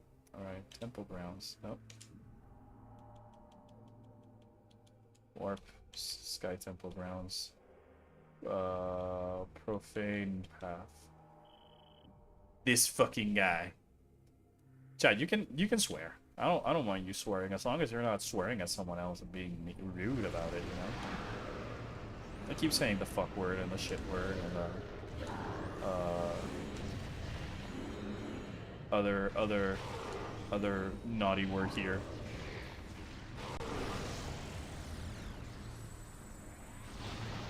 Oh boy, oh boy. I cannot wait for Monster Hunter Rise Wilds. I feel like the main thing I'm sad is that I gotta wait until next year.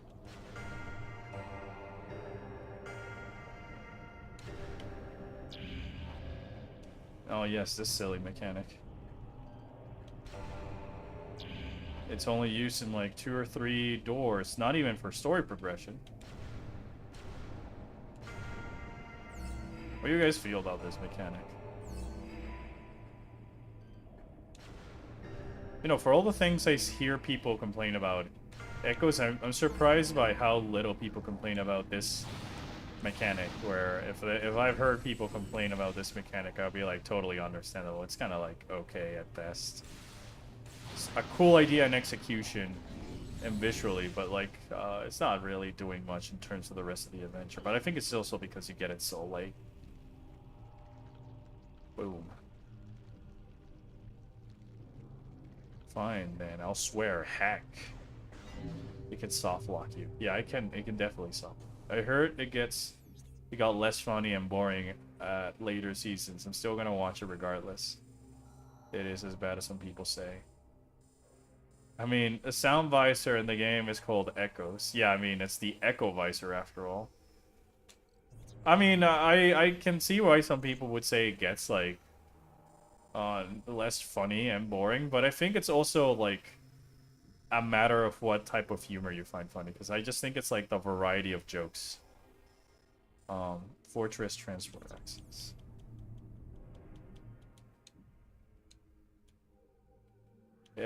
Alright. Like, I was at a point where I'm like, I'm very picky with comedy shows. Because I do feel like it comes to a point where they'll start feeling very similar. But at least when the episodes are not being so as funny, they're at least being creative with the scenarios and the things. It doesn't just feel like schlop, you know? Here's a swear word. Tomboy lizard, how dare you? Well, you could be talking about any other lizard. You know? I need an adult. I am an adult!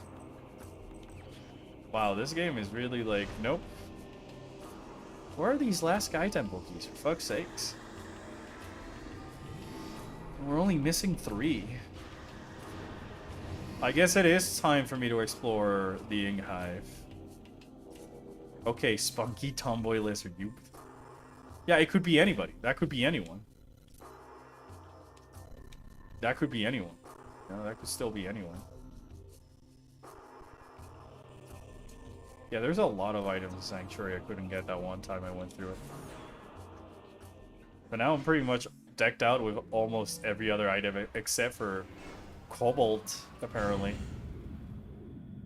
But I don't think there's many gates I need the Cobalt Reader to get through aside from the Spider Ball one. But yeah, that spunky tomboy lizard could be anybody. So it's not affecting. Nope. I don't know what you're talking about. Pawn's not here. Gabe is not here. It's just me, chat. The bullying won't be as effective.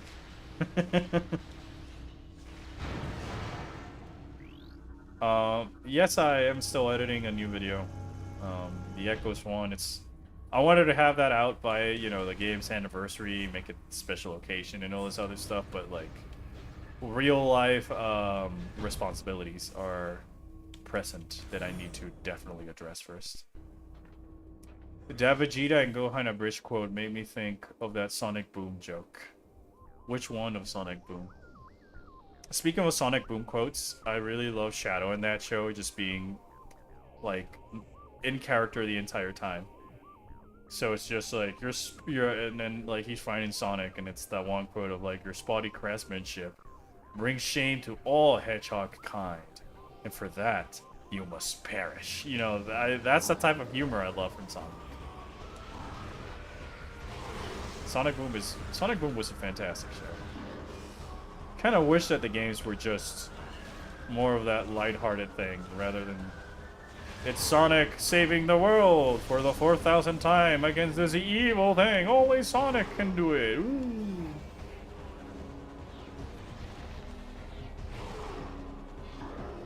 Shadow is so cool. That's all I'm gonna say. Maria. What have you. Question I have with Shadow is like, why is the ultimate quote-unquote life form like some hedgehog thingy?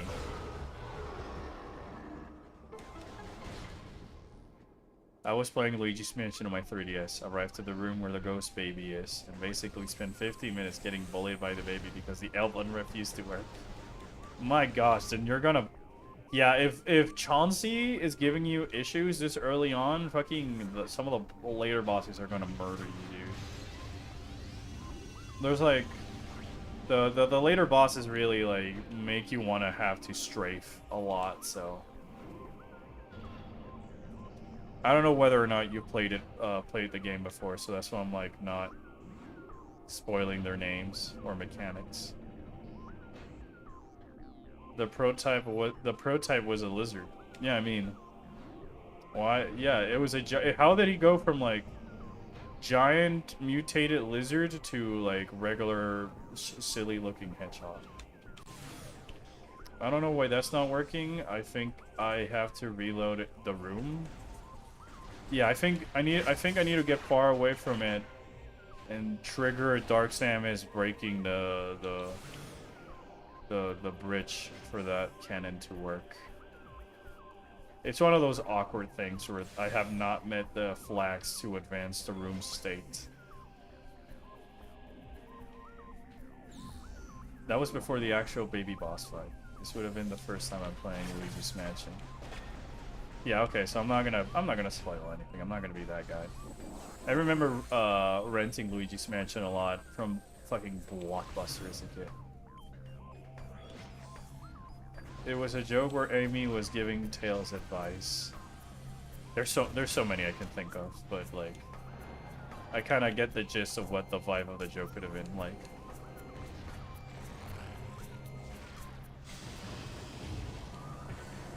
Okay, I do have to fight these Ink Smashers.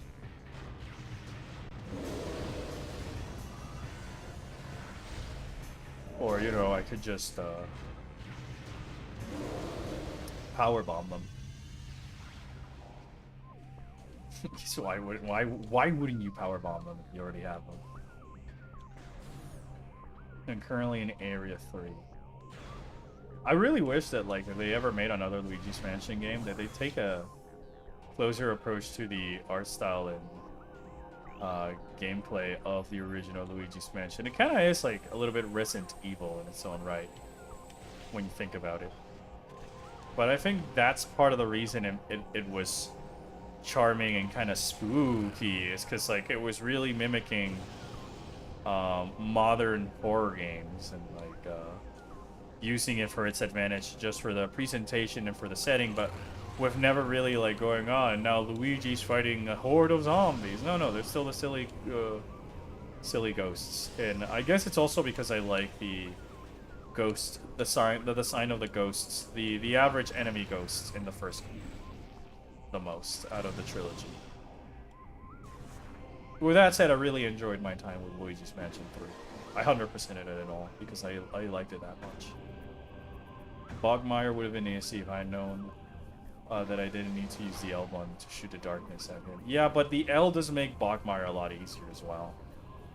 Because then you can just hawk the wall and, like, aim at wherever he might show up. Fuck.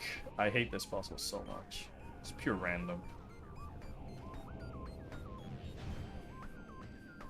At least when you get on those orbs, it's kind of random because, like, you can't really wait out the electricity as easily.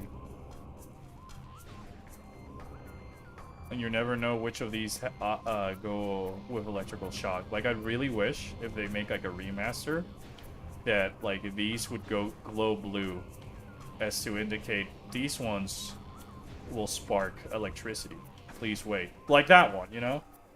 If I had known that that's the one that would spark me, I would have waited. But no. And I think it'd be simple because, like, you can just keep the same colors, the same orangeness for the spider ball track. But now what changes is, like, the simple shading of the light. That camera angle was awkward. To be blue or some other color. I said blue because it's, like, the complementary of this more yellow, orangey, warmer color scheme, you know? Fuck. Alright. This one's gonna spark.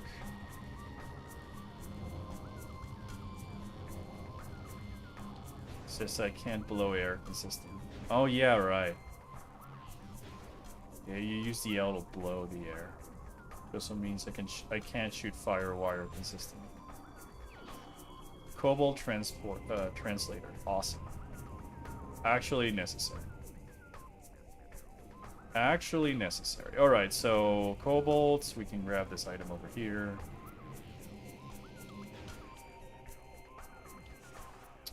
I'm also doing I'm gonna take the, like, for the new videos, stuff like that. I'm also gonna start grabbing segments from the videos and putting them up as sort of YouTube shorts, just to, like, you know, enhance the algorithm and all this other shit. So, like, I thought about recording a couple of Metroid fun facts and just putting them as YouTube shorts, but then also for the people who do not like the YouTube short format, because I totally get it, just offer those trivias and, like, I'm putting them back to back into a longer video. Just a compilation of them all. My goodness. Alright, I'm running out of items to collect, so at some point... Like, I will say that this seed has been fun, but it's been a long seed. It's been a long seed, all things considered, and I'm just trying to get it done, dude. I just need those two fucking Sky Temple keys and we're done. It was a scene where Tails was asking dating advice from Amy, and it went like, if you really want to know what a woman wants, talk to a woman. That's brilliant. Where can I find one? I am a woman. I was refined and elegant as a flower, you jerk. Oh, okay, now I know the moment. I know the moment. I know the scene is great. It's great. Palm bullies me that that's basically my lizard. The people with my lizard, you know. Insert here a tomboy joke, number 457. Alright, Stark Salmon showing up now. if I met the dang samosa quota.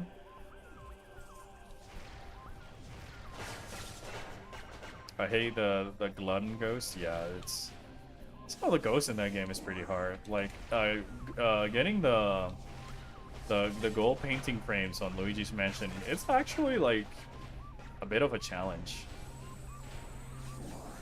Doable though. I'm pretty sure I've done that before.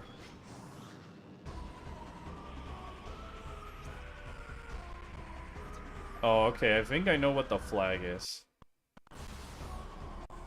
I'm pretty sure the flag is the spider fighting the spider guardian, so I'm just gonna teleport to main gyro chamber, grab some items over there.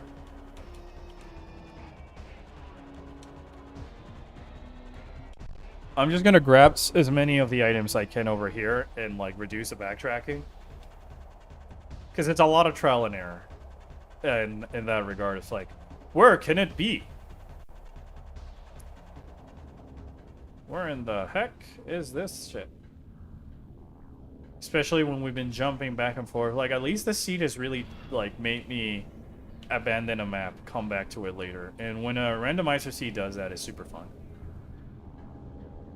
He and Bogmeyer are the ones that so far didn't get Golden Portrait.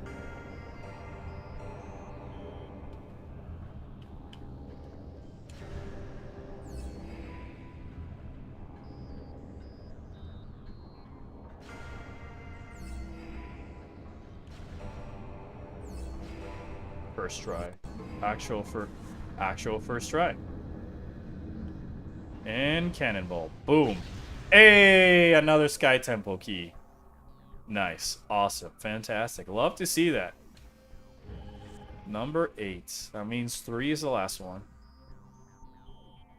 You know, Chad, I'm starting to think, I hope you all has been well.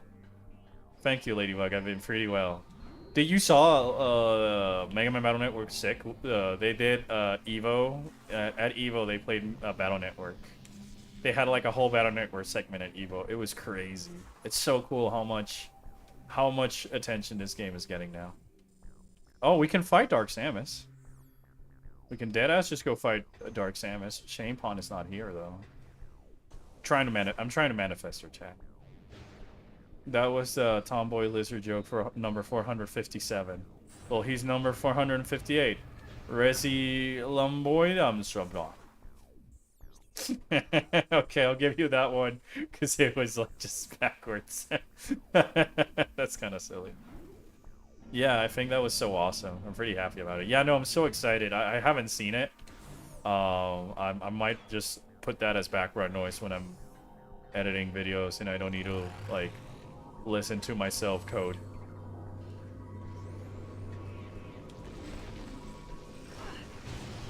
I do really, I'm very much, I don't know if you guys are like this, but like I feel like I'm a guy that thinks out loud a lot. Like I need to tell myself the things out loud so that they start making sense in my brain. I'm asking for a friend. Anybody like that? Anybody else like that?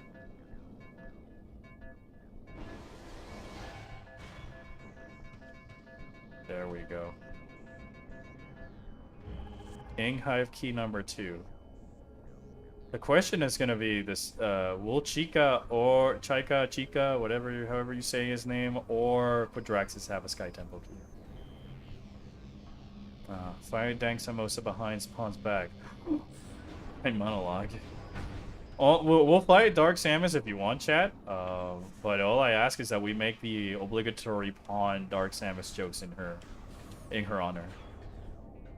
I monologue in the brain, but I never really out loud. But at times I think I get more. No, I mean I monologue a lot in general, be it for brainstorming or just like ideas or what I want to do or things I'm planning out, or take myself and my actions in third person. Talk. Yeah, or talk about myself and actions in the third person. Yeah, I've also done that. Okay, so I'm not that crazy. Thank goodness. Right, it's like I'm typing this from an insane asylum. Just to fuck with me. I thought about doing a silly mini game for the next randomizer seed that we do of this game. I thought of, alright, since our main objective is to collect the Sky Temple keys or the Chozo artifacts, chat gets to put their guesses on what's going to be the final Sky Temple key or Chozo artifact. And then if they get it correctly, they win a prize.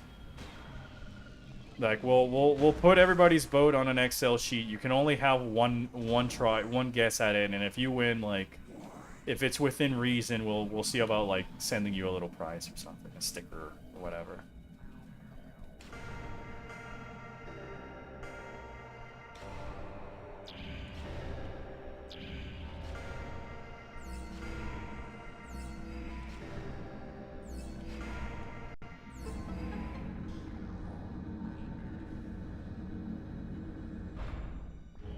Ping Hive Key. Well, we could fight for Drax's. Boy, oh boy. Come on, don't tell me that this thing is behind one of the temple bosses. Please. I'm gonna leave those for last. Cause I'm afraid that it's either between one of the temple bosses or Dark Samus, and then like I have to go and do that. But I feel like if I'm gonna go boss hunting, I might just save that for like a subsequent stream and just have make that sort of like a double stream where, all right, we finish the randomizer seed, but then we also play some other short game. We're stealing the keys? Yes. My gosh, why isn't Knight here to read that pun?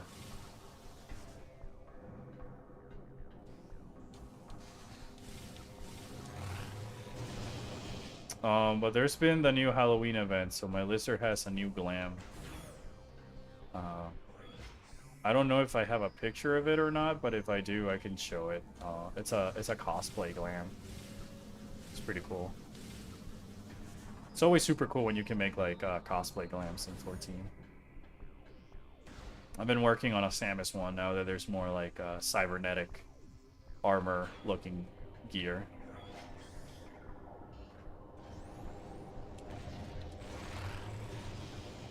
Alright, this is a missile.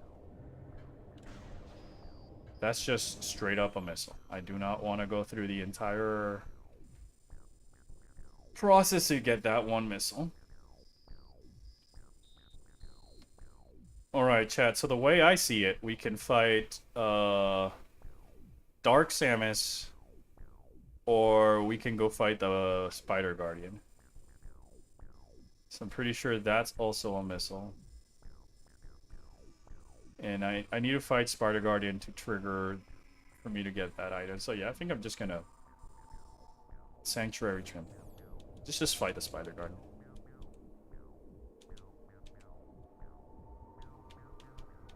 Let's rip off that band-aid, the annoying boss.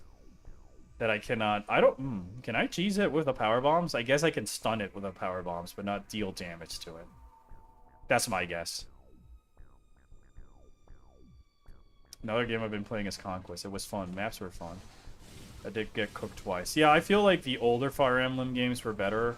Like, if I may do my little rant about Three Houses from a gameplay perspective. Though it's fun that you can, like, teach your units and, like, change them into different jobs and recruit members from other houses. I feel that it comes at a cost of having dedicated maps, because now the developers cannot take into consideration what's available to you at a particular chapter to make a map around the particular units that you're either gaining or that you have in stock at the moment to make these maps interesting and engaging. Versus, alright, we're just putting a bunch of enemies, route the enemy, and you can nuke it in the 10 different flavors that you want.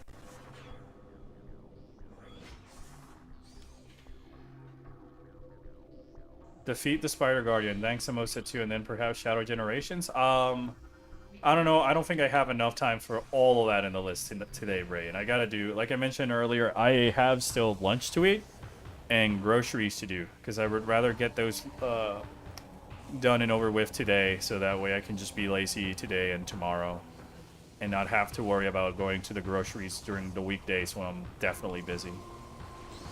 But like, I might just do the next stream tomorrow, you know? Oh, this is gonna be easy. I got Spider Ball.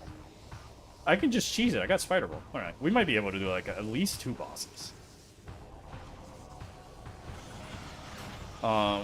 Like I really apologize for it. I know I keep saying all this other stuff, and that's why I'm just gonna stop saying in general. But like, once I have this whole Python thing figured out, and I can start dedicating more time again.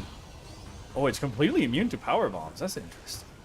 I can dedicate once again most of my free time to like Orpheon and what have you. And now the game took away my Spider Ball.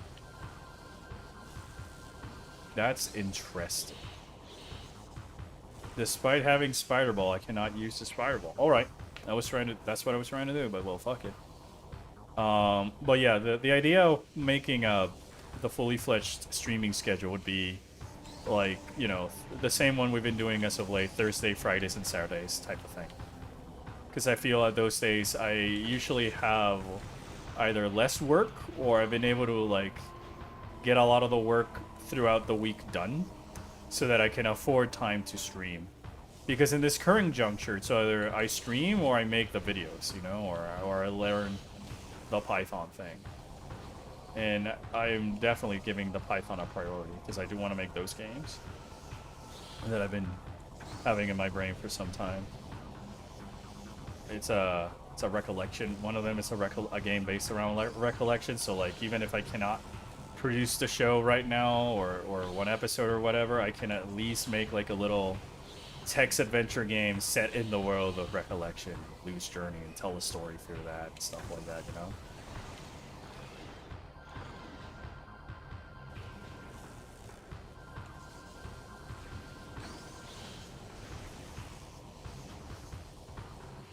I'm really fucking up the Spider Guardian. I gotta focus a little bit. Alright, there we go.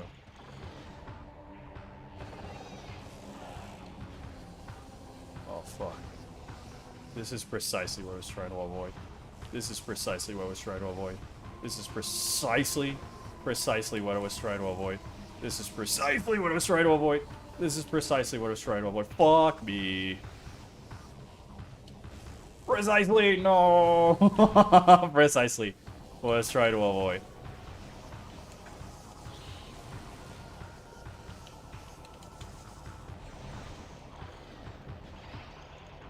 My brain was thinking of Quadraxis when you mentioned the Spider Guardian, lol.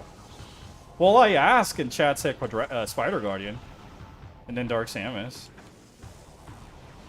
I thought it was going to be quicker because I was able to use the Spider Ball in the first phase. But now it like locked me out of being able to use the Spider Ball for this particular phase. Don't you dare, you mother bitch! You mother bitch. There we go. Boom. Pow. Pa. Bada boom. Pow.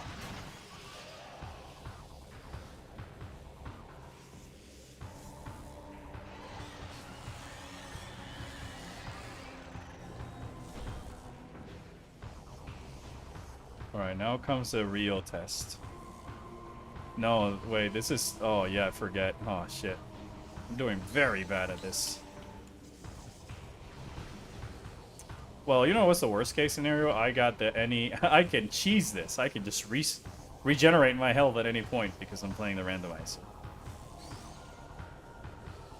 Right at the end. Yeah, I'm so sorry. I wish I could like say I want to stream all day, but I also don't have a lot of that energy in me, unlike other streamers.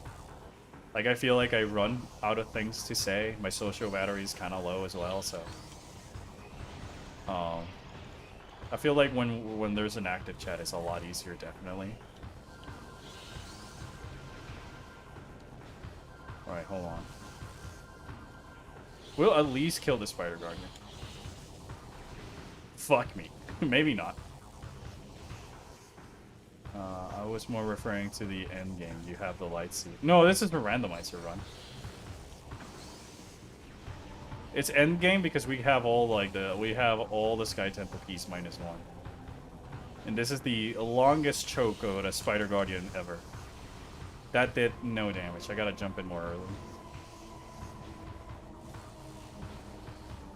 It is definitely a skill issue, right, though. I got nothing but myself to blame. Fuck. I was reading chat. Oh wait, please tell me that you got cooked in Conquest by the final boss, that I was just me being bad at video games. I don't quite remember if I got cooked or not that much. Like, I probably got cooked once and then I killed him, but I don't really remember. I had some pretty busted parties at by the time I reached the end game of Conquest, Revelations, and Birthright, you know?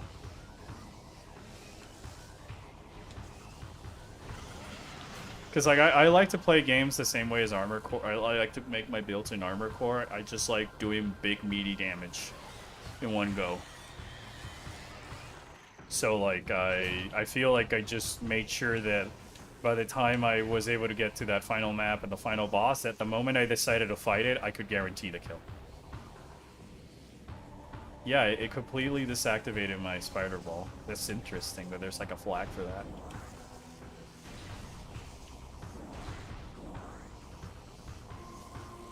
I wish those were orange energy recharges and not just blue ones.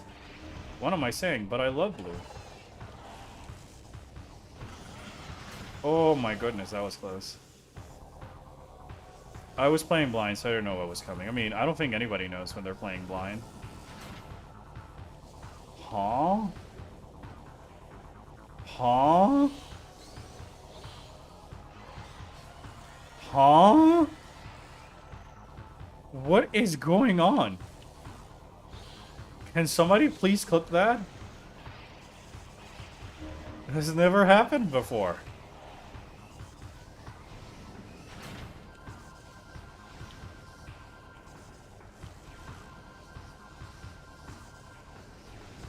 The game still thinks I've only damaged it once.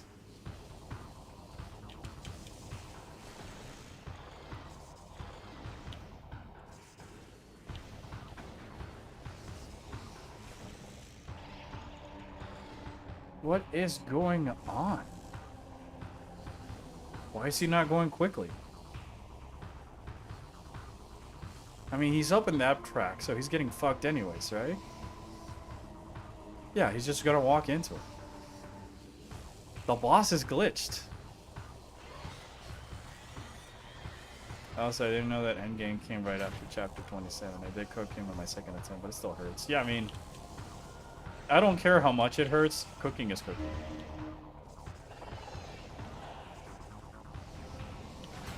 I think I fucked myself over. Unless that guy once again goes through the barrier. Oh no, he just lifts it up.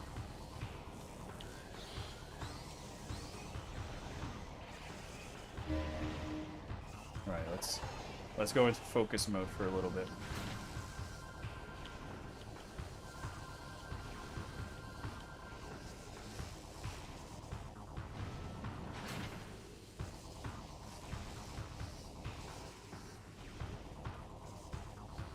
Boom.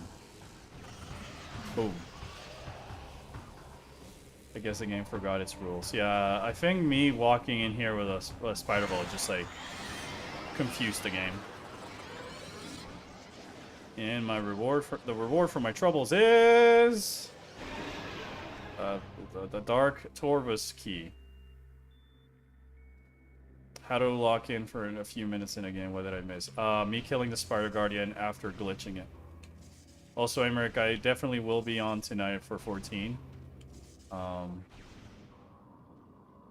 try and be there as early as I can be. Are you playing on GameCube or Wii GameCube? Wink. Anyways, Chad, you know what? Have a lizard. Why? Because, whoa, lizard upon ye.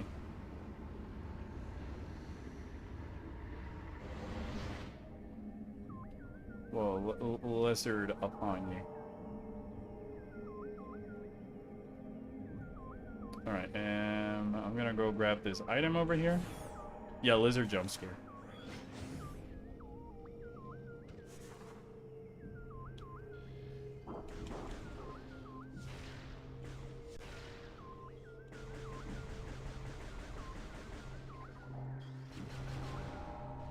Tracking feature, my ass. So fucking ammo.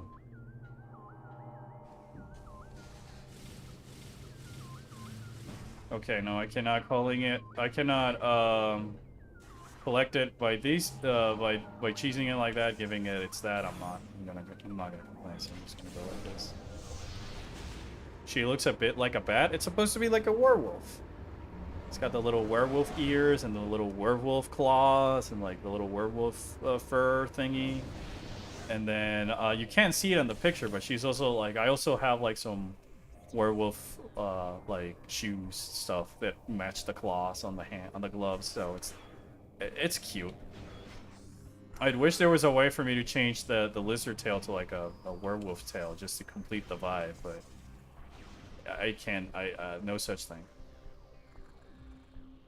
So are you emulating it? I'm calling it Nintendo Ninjas. Yeah, you can call it Nintendo Ninjas all you want. They'll never find me.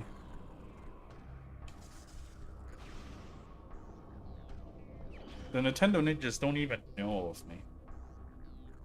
Do you think that the Nintendo Ninjas really care about little old Albert streaming Metroid Prime 2 echoes for the Nintendo GameCube to an audience that is so small that it's not even Nintendo sales money?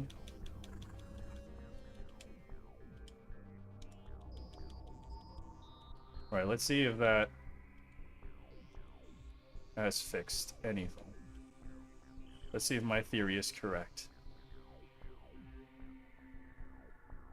Also, Amrik, what do you think about the thing I sent you? I want to know your thoughts. I'm really looking for feedback in general, so anything you can tell me, I appreciate it, even if it's through the DMs. Oh yeah, here's Dang Samus. It'd be funny if I did this after killing Dang Samus, but I'm pretty sure nothing changes. Dang Samus would just show up here. It's Dank Samosa, Pon's wife. The Goop Boogaloo.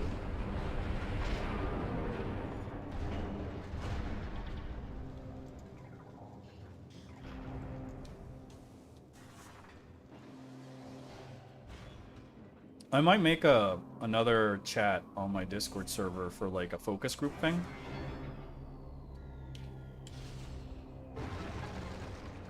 A fucking missile? No thank you. Disgusting.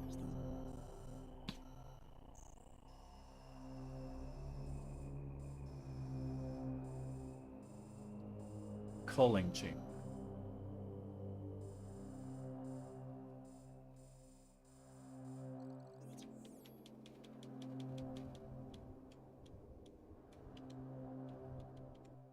Will Pawn rematerialize now? No, I don't think so. I think she said she's busy. Pawn phase on levels. Normal. Yeah, it only she only shows up when it's too high and she's overflowing, or it's too little and she needs to top up. But yeah, I'm gonna collect a few. Oh, never mind. There's a Sky Temple key. The seed is over. Oh, we had found it in the first place all along. How fitting.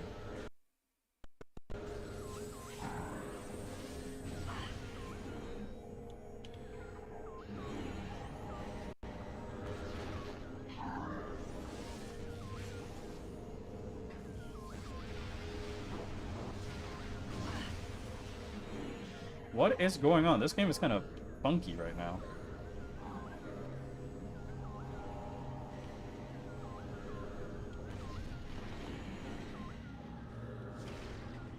There we go. Alright, I mean, the only reason I say it's over is because...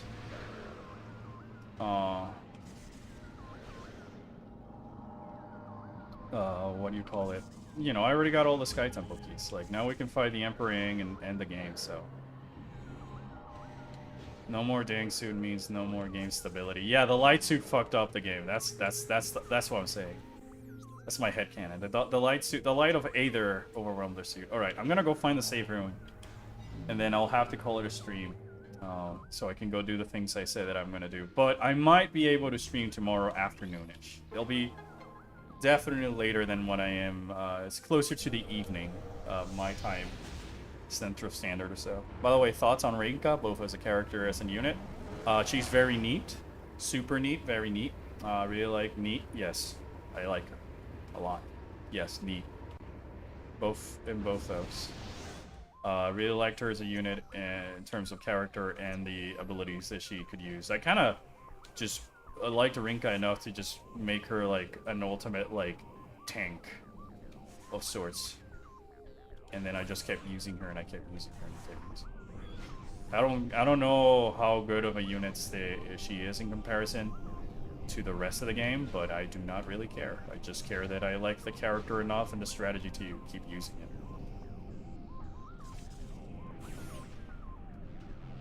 But her, what's her face, Hinoka, were my favorite newcomers in Fates in general. Obviously not counting Korin, because that's like the main character you play as, because I just think female Korin is so cute and dorky. But like Rinka, and I don't really count like, you know, some of the children unit like Kaldori, because it's clearly Cordelia from like Awakening, so the bias is just like a lot more noticeable. And like, okay, these are some actual and genuine from the ground up newcomers and not just recycled Awakening cast members. Which, you know, reminder, Awakening is my favorite Fire Emblem game, so. Mine basically has a minimum setting 20% chance to create Great Club and Death Blow. Yeah, I think that's kind of similar to what I had. I just had a build that she could tank a hit, but then the critical rate was so high.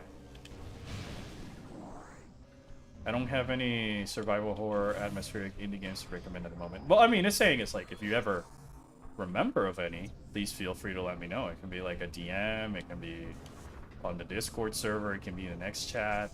I was gonna say Twitter, but like I feel like I'm just gonna open a Blue Sky at this point and just start using that instead to just chill.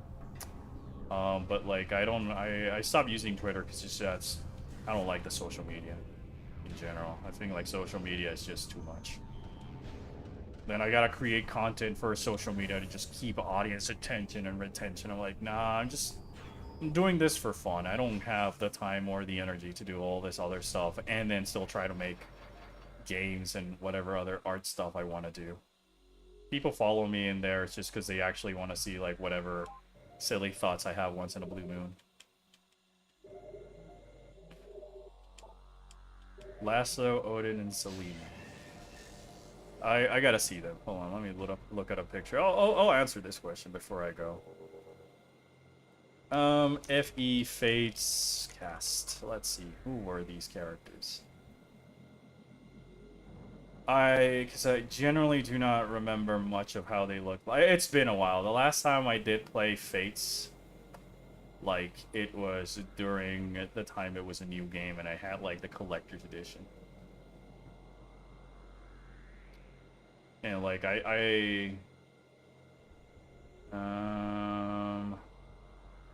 Laszlo, Odin. Alright, Odin. I mean, I thought he was okay. I mean, Laszlo, it's just an ego with a second coat of skin, so I don't really count him as much of a character because it's just same as Selena, because these are just characters from Awakening, you know? It's just Owain, Inigo, and Severa. Like, what are you talking about? These are not, like, new characters, so my thoughts are, like, yeah, I mean, I guess they're the same guys as Awakening, the same as their counterparts. It's just that now they have a different coat of paint, but it's the same character, the same tsundere archetype, the same I am hero sort of speaking archetype, and the same like ladies man Casanova archetype, you know. That's just my main complaint with like the children unit on that game, so that's why I only focus on the parents. Because the rest are just like brought back from Awakening, almost one-to-one. I have some atmospheric retro games though. If you want recommendations for that, sure. I mean, let me know right now before I call it a stream. I'm just making sure I open that.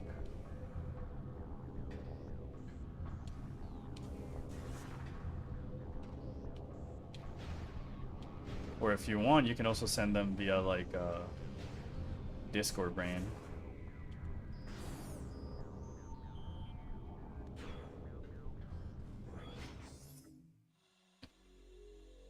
But in other news, like I would consider this seed to have been officially completed. We've got all 9 Sky Temple keys. We have the light suit. We have all the weapons that we would normally have when fighting the Emperor Ing. Or that at least we would need to inflict damage and kill the Emperor Ing. So, in my eyes, you know, the seed is over. Because all I have to do is either fight the bosses, but this is mostly because we would want to do it, you know? So, like, perhaps tomorrow, if I do end up streaming, I will consider just loading up this seed, fighting Dark Samus, fighting Quadrax. It's just because, like, fan favorites. And then after that, just move on to some other game like Shadow or something, you know? Alisa the Awakening and the Nightmare of Decay. Let me load those up on a tab. I want to see how those look like. Alisa the Awakening on Steam. Ooh, this looks definitely spooky. Interesting. Most interesting. And then the other one is Nightmare of Decay. Other spooky. You were saying you had no spooky games. Alright, these two are very spooky indeed. I'll look it up some gameplay, and then if they pique my interest enough, I might be willing to give them a try. It's like, you know, I tried... That's how I ended up discovering Pro Country and Signalis, and now, like, my brain rot won't shut up This is a game called about either of them. Shoutouts to Vinny. I was watching Vinny play. Well, thank you for the suggestions, Rand. Definitely adding those into my wish list, and I'm gonna look at some gameplay of it later, because it definitely does look like something up my alley.